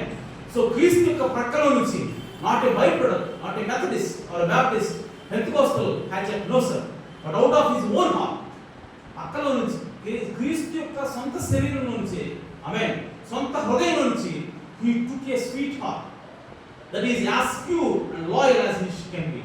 సో ఆయన హృదయం నుంచి, ఆయన సొంత హృదయం నుంచే, యేసుక్రీస్తు యొక్క సొంత హృదయం నుంచి, వేరే దగ్గర నుంచి కాదు. ఆమేన్. సొంత హృదయం నుంచే మధురమైన దాన్ని, ఆమేన్, నమ్మకమైన దాన్ని దేవుడు బయటికి తీశాడు. హల్లెలూయా. She is as royal as lily. ఒక లిల్లీ పద్మ ఏ విధంగా నమ్మకంగా ఉంటుందో అంత నమ్మకంగా ఆమె ఆయనకి ఉన్నది. ఆమేన్. హల్లెలూయా. The Solomon speaking, Solomon అంటున్నాడు, come my love, let us walk in the promenades, let us take our fill of love. So నా ప్రియమైన దాన రమ్ము, ఆమేన్, మనం ప్రేమించుకుందాం అని సొలొమోన్ మాట్లాడుతున్నాడు కదా. అలాగే when the real believer opens his arms with a pure heart and holds up to Christ, that affection of that lover of Christ goes into his bosom. So ఎప్పుడైతే ఒక నిజమైన విశ్వాసి యేసుక్రీస్తు కోసం రెండు చేతులు చాపి, నా ప్రభువా నా దగ్గరికి రా అని చెప్పి ప్రేమతో ఆహ్వానిస్తాడు, ఆమేన్, ప్రేమతో గుండెలు హత్తుకుంటాడో, ఇట్ ఈస్ హిస్ వైఫ్. అది ఆయన భార్య. ఆమేన్. Just like the husband does to a real wife. ఒక నిజమైనటువంటి భార్య భర్త తన భార్యకు చేసినట్టుగా ఉంటుంది. ఆమేన్. సో కాబట్టి క్రీస్తు అలాగే ఆయన భార్య అనే వధువు యొక్క రిలేషన్ వాళ్ళు ఏంటంటే వాళ్ళిద్దరు కూడా ఏకమై ఉన్నారు. హల్లెలూయా. సో ఇప్పుడు మీరు మనం సబ్జెక్ట్ వెళ్దాం. ఓకే, ఇప్పుడు ఏం చెప్పానంటే ఆదాము అవ్వ, అంటే ఆ పేరు అవ్వ కాదు, నిజానికి పాపం చేసిన తర్వాతే అవ్వ పిలవబడింది. అంతకుముందు ఏంటి ఆదామే. హల్లెలూయా. సో ఆదాము అంటే స్త్రీ ఆదాము, పురుష ఆదాము ఇద్దరు కూడా ఒకటే. వాళ్ళిద్దరు కలిస్తేనే ఒకటే. విడివిడు అంటే వాళ్ళు ఒకటి కాదు. ఆమేన్. అసంపూర్ణమైన ఆదాము, అసంపూర్ణమైన అవ్వ. ఆమేన్. అలాగే క్రీస్తులో కూడా, అనగా దేవుళ్ళలో కూడా స్త్రీ ఆత్మ ఉన్నది, పురుషాత్మ ఉన్నది. ఆమె ఇప్పుడు దేవుడు అంటే ఆదాము ఆత్మగా ఉన్నాడు కదా మొదటి అధ్యాయంలో, ఆ తర్వాత శరీరం అయ్యాడు. ఒక్కళ్ళే కనపడుతున్నారు, ఆదాము ఒక్కడే కనపడుతున్నాడు శరీరంలో. ఇప్పుడు దేవుడు ఆత్మగా ఉన్నాడు. ఆమె సో దేవుడు ఆత్మగా ఉన్నప్పుడు ఆయన లోపల స్త్రీ పురుషులు ఇద్దరు ఉన్నారా? అంతే కదా. సో ఆ దేవుడు బట్టే కదా ఆనందం తయారు చేసింది. ఆమె సో దేవుళ్ళు ఆత్మగా ఉన్న దేవుళ్ళు కూడా ఎవరున్నారంటే స్త్రీ పురుషాత్మ ఇద్దరు కూడా. ఇప్పుడు ఆ దేవుడు సశరీరుడు అయ్యాడు. ఆమె ఆ ఆత్మ శరీరము ధరించింది, ఆయనే ప్రభు అయిన యేసుక్రీస్తు. ఇప్పుడు ఈ ప్రభు అయిన యేసుక్రీస్తు ఒంటరిగా ఉన్నాడు, కానీ ఆయన లోపల ఎవరున్నారు? ఆయన ఆత్మ ఉంది. ఆయన ఆత్మ ఇప్పుడు ఎవరున్నారు? రెండు ఉన్నాయి, స్త్రీ ఆత్మ ఉన్నది, ఆమె అంటే ఇప్పుడు యేసుక్రీస్తు దేవుడు అన్నాడు, దేవుల్లో స్త్రీ ఆత్మ ఉన్నది, పురుషాత్మ ఉన్నది. యేసుక్రీస్తులో ఉన్న ఆత్మ ఏంటి? పరిశుద్ధాత్మ. ఒప్పుకుంటారు ఈ మాట? ఆమేన్. సో యేసుక్రీస్తులో ఆత్మ ఏంటి? పరిశుద్ధాత్మ. సో ఈ పరిశుద్ధాత్మలో నేనంటాను రెండు రకాలు ఉన్నాయి, రెండు పోర్షన్స్ ఉన్నాయి, రెండు భాగాలు ఉన్నాయి. అవి ఏంటంటే స్త్రీ పరిశుద్ధాత్మ ఉంది, పురుష పరిశుద్ధాత్మ ఉంది. ఆమేన్. యేసుక్రీస్తులో స్త్రీ ఉంది అంటే మీరు నమ్ముతారు, అభ్యంతరం లేదు. దేవుళ్ళలో స్త్రీ ఉన్నాడు, పురుషుడు ఉన్నాడు, స్త్రీ ఉన్నది అంటే నమ్ముతారు, అభ్యంతరం లేదు. ఆమేన్. ఇప్పుడు పరిశుద్ధాత్మ అంటే ఎవరు మరి? దేవుడు కదా. పరిశుద్ధాత్మ అంటే దేవుడే కదా. ఇప్పుడు ఈ ఆత్మలో రెండు భాగాలు ఉన్నాయి, స్త్రీ ఆత్మ ఉన్నది, పురుషుడు ఆత్మ. అదే మీకు స్త్రీ ఆత్మ ఉన్నది, పురుషుడు ఆత్మ ఉన్నది. ఆమేన్. ఇప్పుడు ఏ శరీరం అయినప్పుడు యేసుక్రీస్తు, ఈ లోపల ఆత్మ పరిశుద్ధాత్మ. ఆమేన్. సో ఈ పరిశుద్ధాత్మలో పురుష భాగం ఉన్నది, స్త్రీ భాగం ఉన్నది. ఇప్పుడు ఈ ఆత్మ ఆయన చనిపోయిన తర్వాత ఆయన ఆత్మ బయటకు వచ్చింది. ఓకే, బయటకు వచ్చిన తర్వాత పెంతుకొస్తున్నా మేడ దగ్గర 120 మంది కూడుకున్నప్పుడు ఇప్పుడు ఆ పరిశుద్ధాత్మ విభాగించబడింది, బాగలేదు. ఆమె బాగలయ్యి ఆ 120 మంది మీద వాలింది. హల్లెలూయా. ఇప్పుడు నేనంటాను, ఆ 120 మంది మీద వాలిన ఆ ఆత్మ పురుష భాగంగా స్త్రీ భాగంగా ఏ భాగం ఉంటుంది? హల్లెలూయా. కొంచెం అర్థం చేసుకోవడానికి కష్టంగా ఉంటుంది, ఓకే, కానీ ఇది వాక్య కోసంలో ఉంది నేను చెప్పే విషయం. హల్లెలూయా. దేవుళ్ళలో ఇద్దరు ఉన్నారు, స్త్రీ పురుషులు ఉన్నారంటే మనకి అభ్యంతరం లేదు. క్రీస్తులో స్త్రీ పురుషులు ఇద్దరు ఉన్నారంటే అభ్యంతరం లేదు. ఇప్పుడు క్రీస్తు అనగా పరిశుద్ధాత్మగా నేను సంచకరువుగా నా ఆత్మని ఇస్తాను, లేదంటే పరిశుద్ధాత్ముడు వచ్చినప్పుడు మీకు ఈ సంగతిలో బయలుపరుస్తాడు అన్నాడు. నేను మిమ్మల్ని మళ్ళీ ఏమంటాడు? పరిశుద్ధాత్ముడు వస్తాడు అని చెప్పిన ఆయనే మళ్ళీ ఏమంటాడు? నేను మిమ్మల్ని అనాథలుగా ఉండను, నేను మీతో ఉంటాను, మీలో ఉంటాను అంటాడు. యేసు ప్రభువే పరిశుద్ధాత్మగా పరిశుద్ధాత్మ పంపిస్తానన్నది ఆయనే మళ్ళీ ఏమంటున్నాడు? మిమ్మల్ని మీతో ఉంటాను, మీలో ఉంటాను అంటాడు. అంటే పరిశుద్ధాత్మే యేసుక్రీస్తు, యేసుక్రీస్తే పరిశుద్ధాత్మ. ఆమేన్. సరే, ఆయన చనిపోయి తిరిగి లేచిన తర్వాత 6 వెళ్ళిపోయిన తర్వాత ఆయన తండ్రి స్థానానికి వెళ్ళాడు, అంటే మరలా ఆత్మగా ఉన్నాడు. ఆమేన్. సో ఆత్మగా ఉన్న ఆయన దమస్కు అనే మార్గంలో ఒక వ్యక్తి కనపడ్డాడు. ఆమేన్. కనపడినప్పుడు ఏం కనపడింది? వెలుగు కనపడుతాం. సో ఆ వెలుగు ఏంటి? పరిశుద్ధాత్మ. దేవుడే కదా ఆయన. ఆమేన్. సో పరిశుద్ధాత్మ, ఆ పరిశుద్ధాత్మ అయితే ఇప్పుడు ఆ పరిశుద్ధాత్మ ఏమంటుందంటే, నువ్వు ఎవరు ఏంటి పౌలు గారు ఏంటంటే ఆయన ఏమంటాడంటే, నేను నీవు హింసించుతున్న క్రీస్తు. హల్లెలూయా. సో పరిశుద్ధాత్మే ఇప్పుడు ఏమంటే నేను క్రీస్తుని అంటే క్రీస్తు అన్నా పరిశుద్ధాత్మ అన్నా. హల్లెలూయా. ఇంకా చెప్తాను, పైన తండ్రి, మన మధ్యలో నివసించిన కుమారుడు, మన లోపల ఉన్న పరిశుద్ధాత్మ, వీళ్ళు ముగ్గురు ఒకటేనా వేరు వేరు? ఒకటే. అవునా? తండ్రిగా నిత్యుడైన ఆత్మగా ఉన్న ఆయన తండ్రి అనేటువంటి కార్యాలయంలో ఉండి పనిచేశాడు, అందరికి పైగా ఉన్నాడు. ఆ దేవుడే శరీరంగా వచ్చి వేరే వచ్చాడా? రాలేదు. ఆయనే శరీరం తెచ్చుకుని క్రీస్తుగా, యేసు క్రీస్తుగా ఈ భూమి మీదకి వచ్చాడు. ఇప్పుడు ఆయనే పరిశుద్ధాత్మగా వచ్చాడు. ఇంకెవరు వచ్చారు? వేరేవాడు అలా. ఇప్పుడు నేనంటాను, ఆ తండ్రి ఆత్మగా ఉన్నాడు, ఆయనలో రెండు భాగాలు ఉన్నాయి. స్త్రీ ఆత్మ ఉన్నది, పురుషునాత్మ, పురుషుని భాగం ఉన్నది. అలాగే ఆ దేవుడు శరీరుడిగా వచ్చాడు, సశరీరుడిగా భూమి, ఆయన ప్రభువైన యేసుక్రీస్తు. ఆయనలో కూడా స్త్రీ ఆత్మ, పురుషునాత్మ రెండు ఉన్నాయనుకున్నా, ఒప్పుకుంటున్నాం. చెక్. Okay, accept. ఓకే, ఇప్పుడు ఆ యేసుక్రీస్తే పరిశుద్ధాత్మ వచ్చాడు. హల్లెలూయా. వేరే కాదు, ఆ దేవుడే ఇప్పుడు పరిశుద్ధాత్మను అనంత పని చేస్తున్నాడు. ఆమేన్. ఇప్పుడు ఆ ఆత్మలో రెండు భాగాలు ఉన్నాయి, పురుష భాగం ఉన్నది, స్త్రీ భాగము. ఆమేన్. ఇప్పుడు నేను అంటున్నాను, ఆ పెంతెకోస్తు దినాన ఆ పరిశుద్ధాత్మ విభాగించబడినప్పుడు, ఆమేన్, 120 మంది మీదకి ఆ భాగము వాలినప్పుడు ఏ భాగంలో నుంచి, పురుష భాగం నుంచి వచ్చిందా ఆత్మ, స్త్రీ భాగం నుంచి వచ్చిందా అంటే స్త్రీ భాగంలో ఉన్నటువంటి పరిశుద్ధాత్మ ఆ మీదకి వచ్చింది. ఎందుకనంటే 120 మందిలో, ఆమేన్, 120 మంది కూడా దేవుని యొక్క ఎన్నికలో జగత్తు పునాది వేయబడే దేవుని ఆలోచనలో ఉన్నారు. హల్లెలూయా.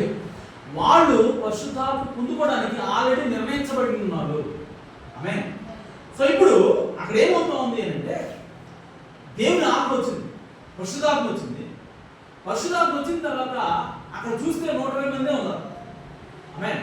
120 మంది ఉన్నప్పుడు ఇప్పుడు ఆ పరిశుద్ధాత్మ ఏం వస్తుందంటే, పేతురు జగత్తు పునాది వేయడానికి ఉన్నాడు. ఓకే, సో ఇతని కోసం ఆల్రెడీ నాలో భాగం కాబట్టి, నా ఆత్మలో భాగం కాబట్టి. పేతురు ఎవరు? యేసుక్రీస్తులో భాగమేనా? ఆయనకి పరిశుద్ధాత్మలో భాగమేనా? ఆమేన్. సో పరిశుద్ధాత్మ భాగమైనప్పుడు ఆయన కోసం నిర్ణయించినటువంటి పరిశుద్ధాత్మ భాగం ఉంటుంది అక్కడ. ఇంకో విషయం, 120 మంది మీద వాలినప్పుడు, ఆమేన్, ఎవరు భాగం వాళ్ళకి వచ్చిందా లేదంటే అందరికి ఒకటే భాగం? ఎవరు భాగం వాళ్ళకి విభజించబడింది. ఆమేన్. ఎవరి ఆత్మకు, ఎవరి కొలత ప్రకారం వాళ్ళకి పరిశుద్ధాత్మ ఇవ్వబడుతుంది. ఆమేన్. పేతురుకు ఒక కొలత, ఆమేన్, నతానీయులకు ఒక కొలత, ఆమేన్, ఇంకా మిగిలిన శిష్యులు లేదంటే మరియకు ఒక కొలత. ఆ విధంగా ఏ భాగం ఏదైతే దేవుడు ముందుగా జగత్తుకున్నది నిర్ణయించాడో ఆ భాగం వచ్చి వాళ్ళ మీద వాళ్ళు. హల్లెలూయా. అంటే వాళ్ళందరూ పరిశుద్ధాత్మ పొందుకున్న వాళ్ళందరూ కూడా జగత్తు పునాది వేయబడక మునిపే దేవుని ఎన్నికలో వాళ్ళు క్రీస్తులో భాగమైనారు, దేవుల్లో భాగమైనారు. వాళ్ళ భాగంగా ఉన్నటువంటి ఆత్మలో, దేవుని ఆత్మలో భాగంగా ఉన్న వాళ్ళ భాగం ఏదో, ఆమేన్, వాళ్ళ ముక్క ఏదో, ఆ ముక్క చూడడం వాళ్ళు.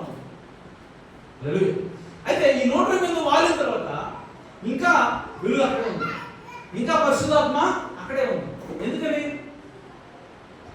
ఆమేన్.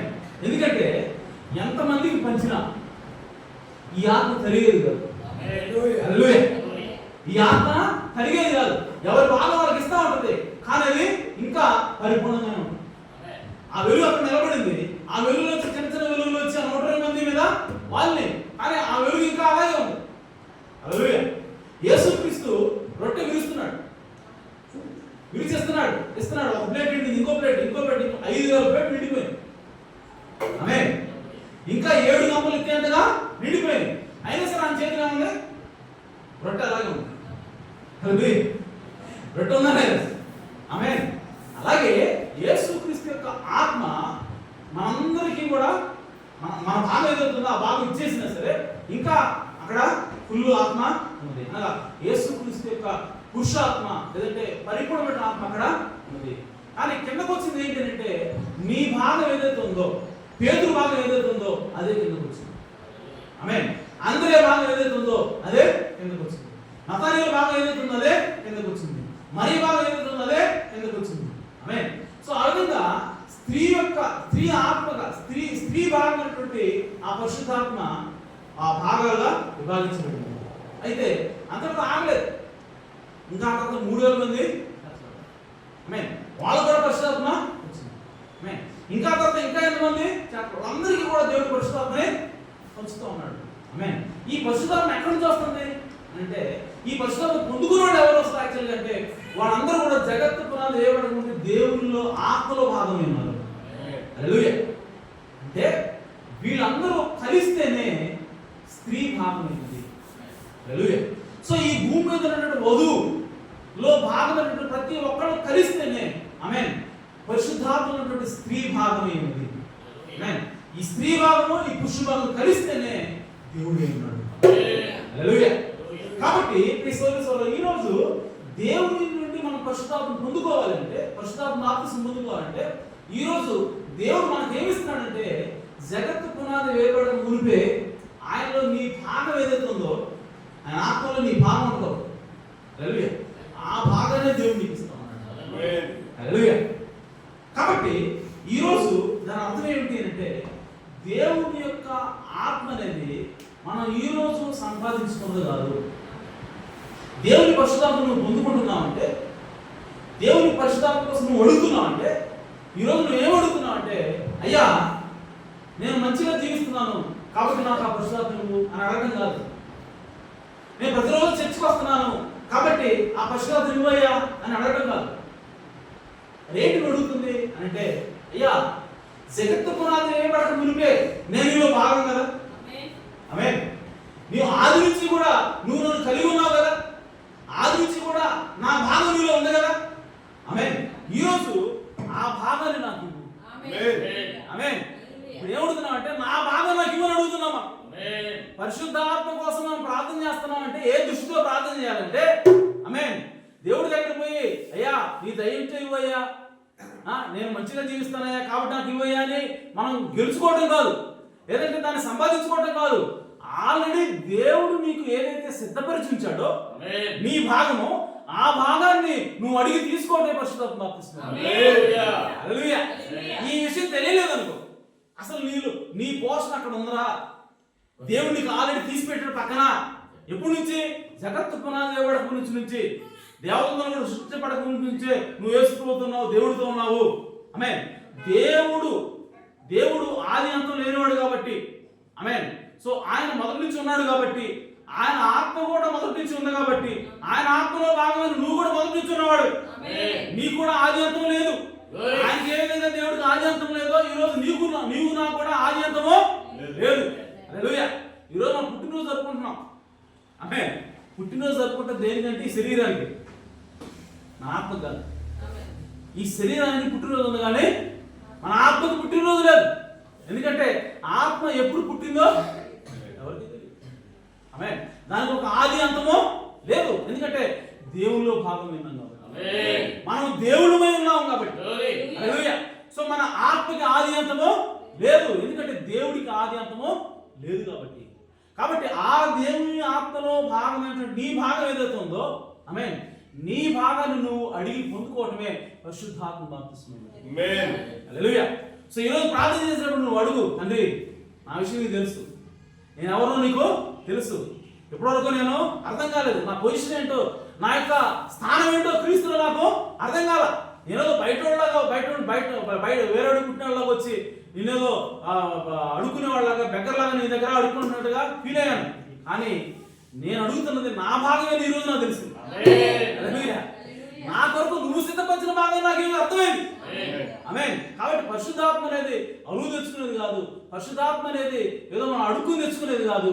అయ్యా నా భాగము అది నీలో ఉన్నది, అది నాకు ఇవ్వు ప్రభువా అని చెప్పి ఈరోజు ప్రార్థన చేయటమే, అడిగి పొందుకోవటమే పరిశుద్ధాత్మ బాప్తిస్మం. హల్లెలూయా. కాబట్టి ప్రియ సోదరులారా, ఈరోజు దేవుని యొక్క ఆత్మలో కూడా స్త్రీ భాగం ఉన్నది, పురుషుని భాగం ఉన్నది. ఆ స్త్రీ భాగంలో నీవు నేను ఒక భాగం ఉన్నాం. నీ భాగం ఉన్నది, నా భాగం ఉన్నది, మనందరి భాగాలు, ప్రపంచంలో ఉన్నటువంటి వధువు భాగాలన్నీ కలిస్తేనే ఆమేన్ స్త్రీ భాగం పూర్తవుతుంది. ఆమేన్. అలాగే దాంతోపాటు పురుషులు కలిస్తేనే, వాళ్ళిద్దరు కలిస్తేనే పరిపూర్ణమైనటువంటి దేవుడు. ఆమేన్. కాబట్టి ప్రియ సోదరులు, మనం లేకుండా ఆయన పరిపూర్ణుడు కాడు. ఆమేన్. కాబట్టి మనం ఖచ్చితంగా దేవుణ్ణి అడిగితే దేవుడు మనకి ఇస్తాడు, మనది మనకిస్తాడు. ఆమేన్. మన భాగము మనకిస్తాడు, అంతేగాని వేరే వాళ్ళది లేదంటే ఆయనది మనకి ఇవ్వటం కాదు, మనదే మనకు ఆయన ఇస్తాడు. అదే ఈరోజు దేవునిలో ఉన్నటువంటి పురుష భాగము, స్త్రీ భాగం. దేవునిలో ఉన్నటువంటి పురుషాత్మ, స్త్రీ ఆత్మ. ఆమేన్.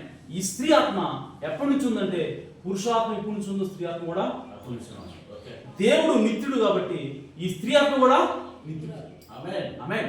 దేవుడికి ఆది అంతం ఎలాగో లేదో స్త్రీ ఆత్మ కూడా ఆది అంతమో హల్లెలూయా. ఇప్పుడు ఆదాం ఎప్పుడు పుట్టాడు? పురుష భాగం ఎప్పుడు పుట్టిందో స్త్రీ భాగం అప్పుడు పుట్టింది కదా. ఆమేన్. ఆమేన్. అలాగే దేవుల్లో పురుష భాగం ఎప్పుడైతే ఉన్నదో, ఎప్పటి నుంచి ఉన్నదో స్త్రీ భాగం కూడా అప్పటి నుంచే ఉన్నది. ఆమేన్. పురుష భాగం సృష్టిస్తా ఉందంటే స్త్రీ భాగం కూడా సృష్టిస్తా ఉన్నది. ఆమేన్. హల్లెలూయా. అందుకోసం బైబిల్ రాయబడింది, ఇదిగో నేను జగత్తుకు పునాది వేసినప్పుడు నేను ఉన్నాను. ఆమేన్. ఆమేన్. ఎల్లలు నిర్మించింది నేనే అంటే ఎవరో స్త్రీ చెప్తుంది. పురుషుడు చెప్తున్నాడు అన్నమాట. యేసుక్రీస్తు అంటాడు నేనే సృష్టి చేసింది అంటాడు. నేనే ఈ భూమికి ఎల్లలు నిర్మించింది అంటే ఏమొచ్చాడంది? నేనే సృష్టించాను అంటుంది. నేనే ఎల్ల వేశాను అంటుంది. ఎవరేమా అని అంటే దేవుళ్ళు స్త్రీ యొక్క భాగమైనది. అది ఎవరంటే నీవు నేను. హల్లెలూయా. కాబట్టి ఈ సోదరులు మనం ఎవరంటే స్వయంగా దేవుళ్ళమై ఉన్నాం. ఆమేన్. మనం ఈ భూమి మీద పుట్టిన వాళ్ళం కాదు. 30 సంవత్సరాల క్రితం 40 సంవత్సరాల క్రితం పుట్టిన వాళ్ళు కాదు. మనం ఆది అంతం లేని వాడు. ఆమేన్. కాబట్టి మనము దేవుడు మన స్థానం ఏంటో మనం తెలుసుకుంటే ఖచ్చితంగా పరిశుద్ధాత్మను నీ భాగం నీకు వస్తుంది. వస్తే ఖచ్చితంగా దేవుడు నేను నీ భాగం నీకు ఇవ్వాల్సింది. కాలేజీకి వచ్చాడు. కాలేజీకి దేవుడు వాగ్దానం చేసినాడు, నీకు ఆ పండు ఇచ్చాను. కాలేజీ యెహోషువ దగ్గరికి వెళ్ళాడు. యెహోవా దగ్గరికి కాలేజీ యెహోషువా నా భాగం నాకు, నా కొండ నాకు నేను యుద్ధం చేస్తాను. అలాగే ఈరోజు కూడా దేవుడు మన భాగం ఆల్రెడీ నిర్ణయించుకున్నాడు. స్త్రీ భాగంలో మీ భాగం ఆల్రెడీ నిర్ణయించుకున్నాడు. అవన్నీ కలిస్తేనే ఆత్మ, స్త్రీ దేవుని యొక్క ఆత్మ. ఇంకో విషయం చెప్తాను, అదేంటంటే ఇప్పుడు దోశలు వేస్తాం. ఓకే, ఒక దోశ తీసాం. ఆ దోశలో ఎన్ని గింజలు ఉంటాయి? ఎన్నో గింజలు ఉంటాయి. అవునా? ఎన్నో గింజలు కలిస్తేనే ఒక దోశ. ఆమేన్.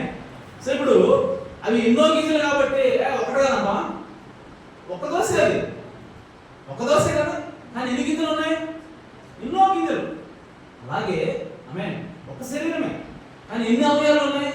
ఎన్నో అవయవాలు ఉన్నాయి. ఆ అవయవాలన్నీ కలిస్తేనే ఒక శరీరం.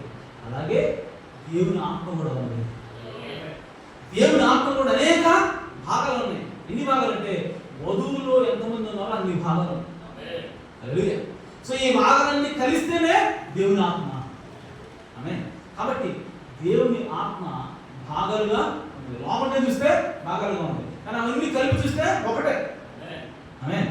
శరీరం చూస్తే ఒకటిగా ఉంది, ఆ లోపలికి చూస్తే ఏమంటే చెయ్యి ఉంటుంది, కాలు ఉంటుంది, పొట్టు కదా, విడివిడిగా ఉన్నాయి.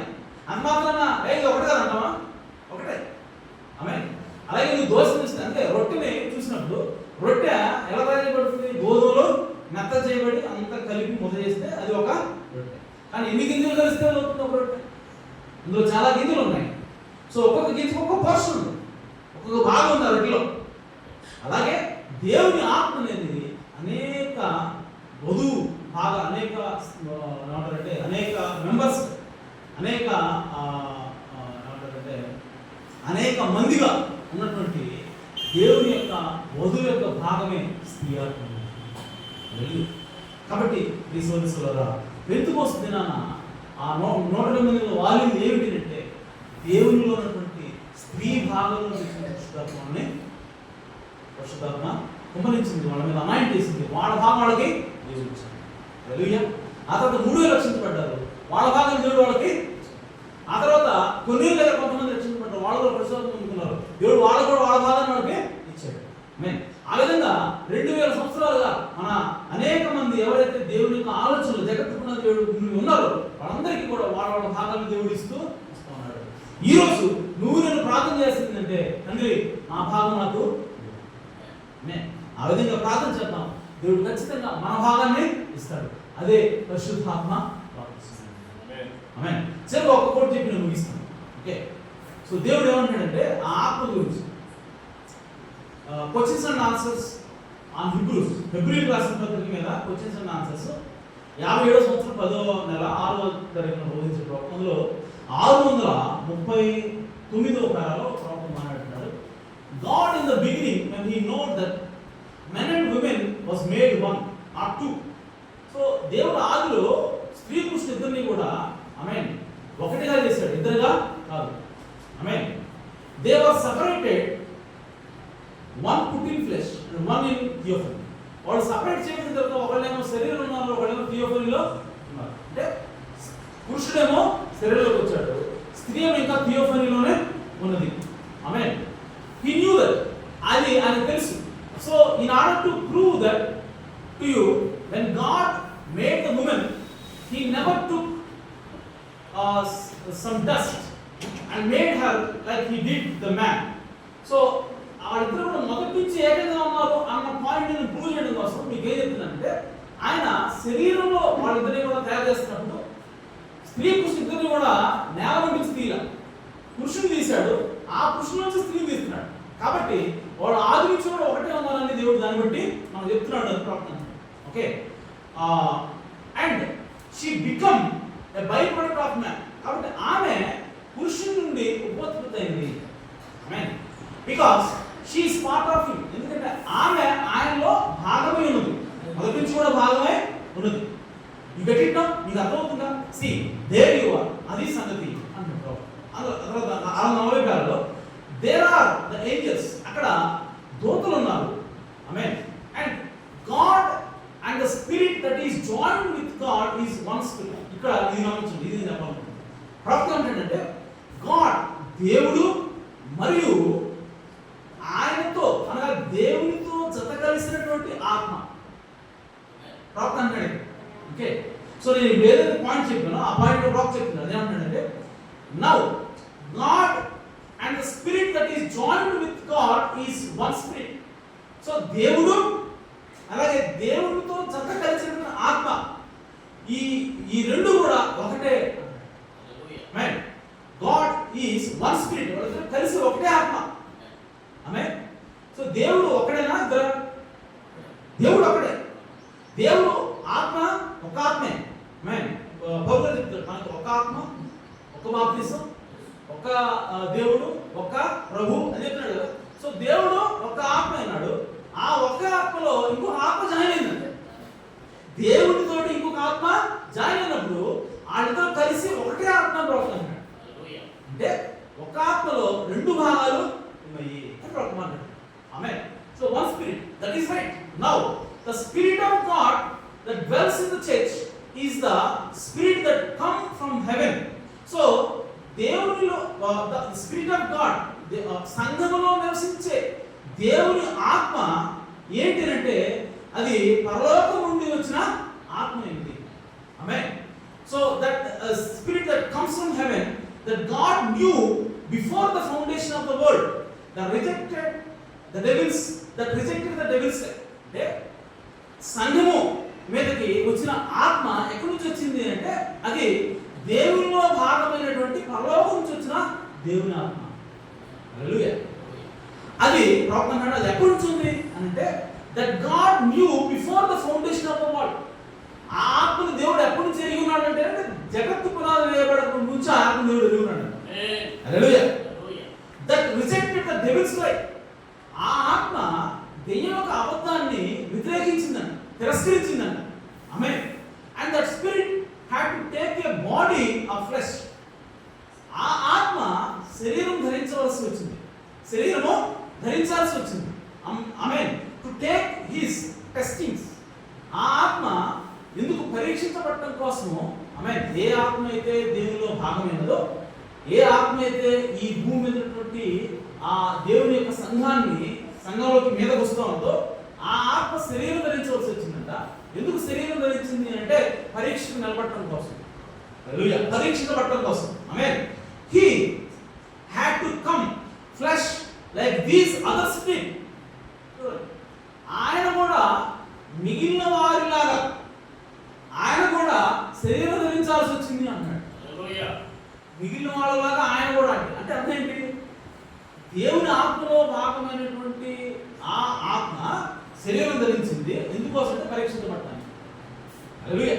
ఇప్పుడు ప్రవక్త అన్నాడు ఆయన కూడా, అంటే దేవుడు కూడా ఆయన ఆత్మలో భాగమైన శరీరం ధరించారు,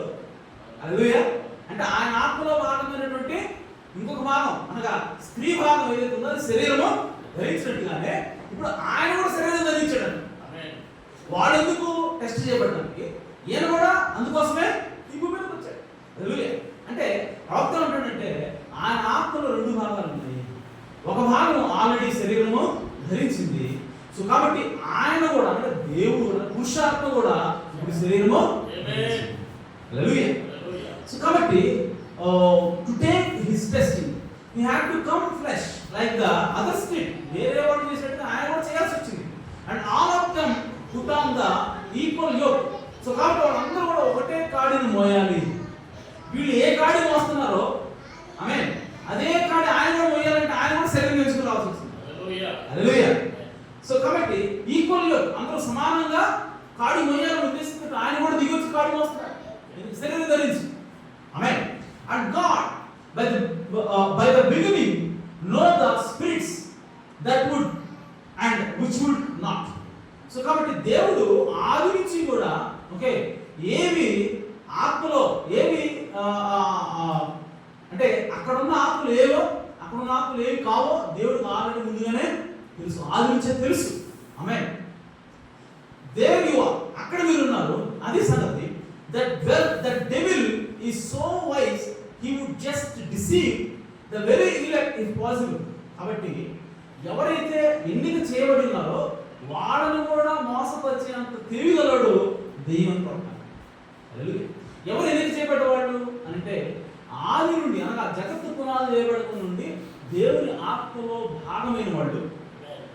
ఏ ఆత్మ అయితే ఆయన ఆత్మతోటి జాయిన్ అయిందో, ఏ ఆత్మ అయితే శరీరం ధరించిందో అంతకుముందు ఆ తర్వాత యేసుక్రీస్తు శరీరం ధరించాడో ఆ ఆత్మలో భాగమైన వాళ్ళు ఆల్రెడీ ఎన్నిక చేయబడిన వాళ్ళు. ఆమేన్. వాళ్ళని కూడా మోసం చేయగలిగేటువంటి జ్ఞానం కలిగినోడు సాతాను. కానీ ఎన్నిక చేయబడిన వాళ్ళు మోసపోరని బైబిల్ సెలవిస్తాం. హల్లెలూయా. కాబట్టి గొర్రెపిల్ల జీవగ్రంథంలో నీ పేరు ఉన్నట్లయితే నీవు ఎంత మాత్రం కూడా దెయ్యం యొక్క అబద్ధానికి నువ్వు మోసపోవు. అందుకోసం ప్రవక్త అన్నాడు వాళ్ళు మొదటి నుంచి కూడా జగత్తు పునాది వేయబడక ముందు నుంచే దెయ్యం యొక్క అబద్ధాన్ని వ్యతిరేకించిన వాళ్ళు, తిరస్కరించిన వాళ్ళు. అంటే దేవుని ఆత్మలో ఉన్నప్పుడే వాళ్ళు దెయ్యం యొక్క ఆత్మని అబద్ధాన్ని తిరస్కరించాడు. ఇప్పుడు శరీరంలోకి వచ్చాడు. ఇప్పుడు కూడా ఏం చేస్తారు వాళ్ళు? ఖచ్చితంగా దెయ్యం యొక్క అబద్ధాన్ని తిరస్కరిస్తారు. కాబట్టి దెయ్యం వాళ్ళని మోసము చెయ్యలేదు. మోసం వాళ్ళు దెయ్యం చేత మోసపరచబడరు అని ప్రవక్త మాట్లాడుతున్నారు. కాబట్టి ఈ సోదరుల ద్వారా ప్రవక్త ఏమంటాడంటే దేవుని యొక్క ఆత్మలో రెండు భాగాలు ఉన్నాయి. ఒక ఆత్మ ఏ విధంగా కిందకు వచ్చి శరీరం ధరించిందో అలాగే ఆయన కూడా కిందకు వచ్చి శరీరాన్ని ధరించింది. కాబట్టి ఆయనలో రెండు భాగాలు ఉన్నాయి. స్త్రీ ఆత్మ ఉన్నది, పురుషాత్మ ఉంది. ఈరోజు మనలో మనం ఏం కోరుతున్నాం? పరిశుద్ధాత్మ బాప్తిస్మం ద్వారా అంటే నా భాగం నాకు ఇవ్వమని. ఒక రొట్టెని తయారు చేసినప్పుడు 100 గింజలు రొట్టెని తయారు చేస్తే ఆ 100 గింజల్లో నూనె గింజ, అమ్మ గింజ, ఈయన గింజ, ఆయన గింజ, మనందరం కూడా అనేక గింజలుగా ఉన్నట్టుగా మన పోషణ మనకి ఉన్నది. మన భాగం మనకి పరిశుద్ధాత్మలో ఉన్నది. ఆ భాగాన్ని ఈరోజు మనం ప్రార్థన చేసి అడగాలి. అడిగినప్పుడు దేవుడు నువ్వు ఆ ప్రత్యక్షతలో అడిగినప్పుడు, నువ్వు ఆ అండర్స్టాండింగ్తో అడిగినప్పుడు, నువ్వు దాన్ని అర్థం చేసుకుని అడిగినప్పుడు ఖచ్చితంగా దేవుడు నీ భాగాన్ని నీకు ఇస్తాడు. కాబట్టి ఈరోజు నుంచి దేవుడిని అడుగుదాం. ఎందుకంటే జగత్తు పునాది వేయబడిన మునుపు నుంచే దేవుళ్ళు మనం భాగమైనాము, మనం కూడా దేవుళ్ళు ఉన్నాము. కాబట్టి ఆయన పరిశుద్ధాత్మను అడిగితే ఖచ్చితంగా చేస్తాడు. ఆ విధంగా మనం అడుగుదాం. దేవుడిని ఖచ్చితంగా మనకి ఆయన ప్రత్యక్షం ఇస్తాడు, నూతన జన్మనిస్తాడు. పరిశుద్ధాత్మ చేత మనల్ని దేవుడి మాట దీవించింది కాక, దేవుడిని సమృద్ధిగా ఆశ్రయించింది కాక. హల్లెలూయా.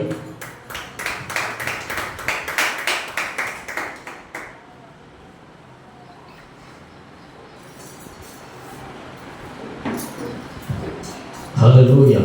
మనమందరం వేసి నిలబడతాం.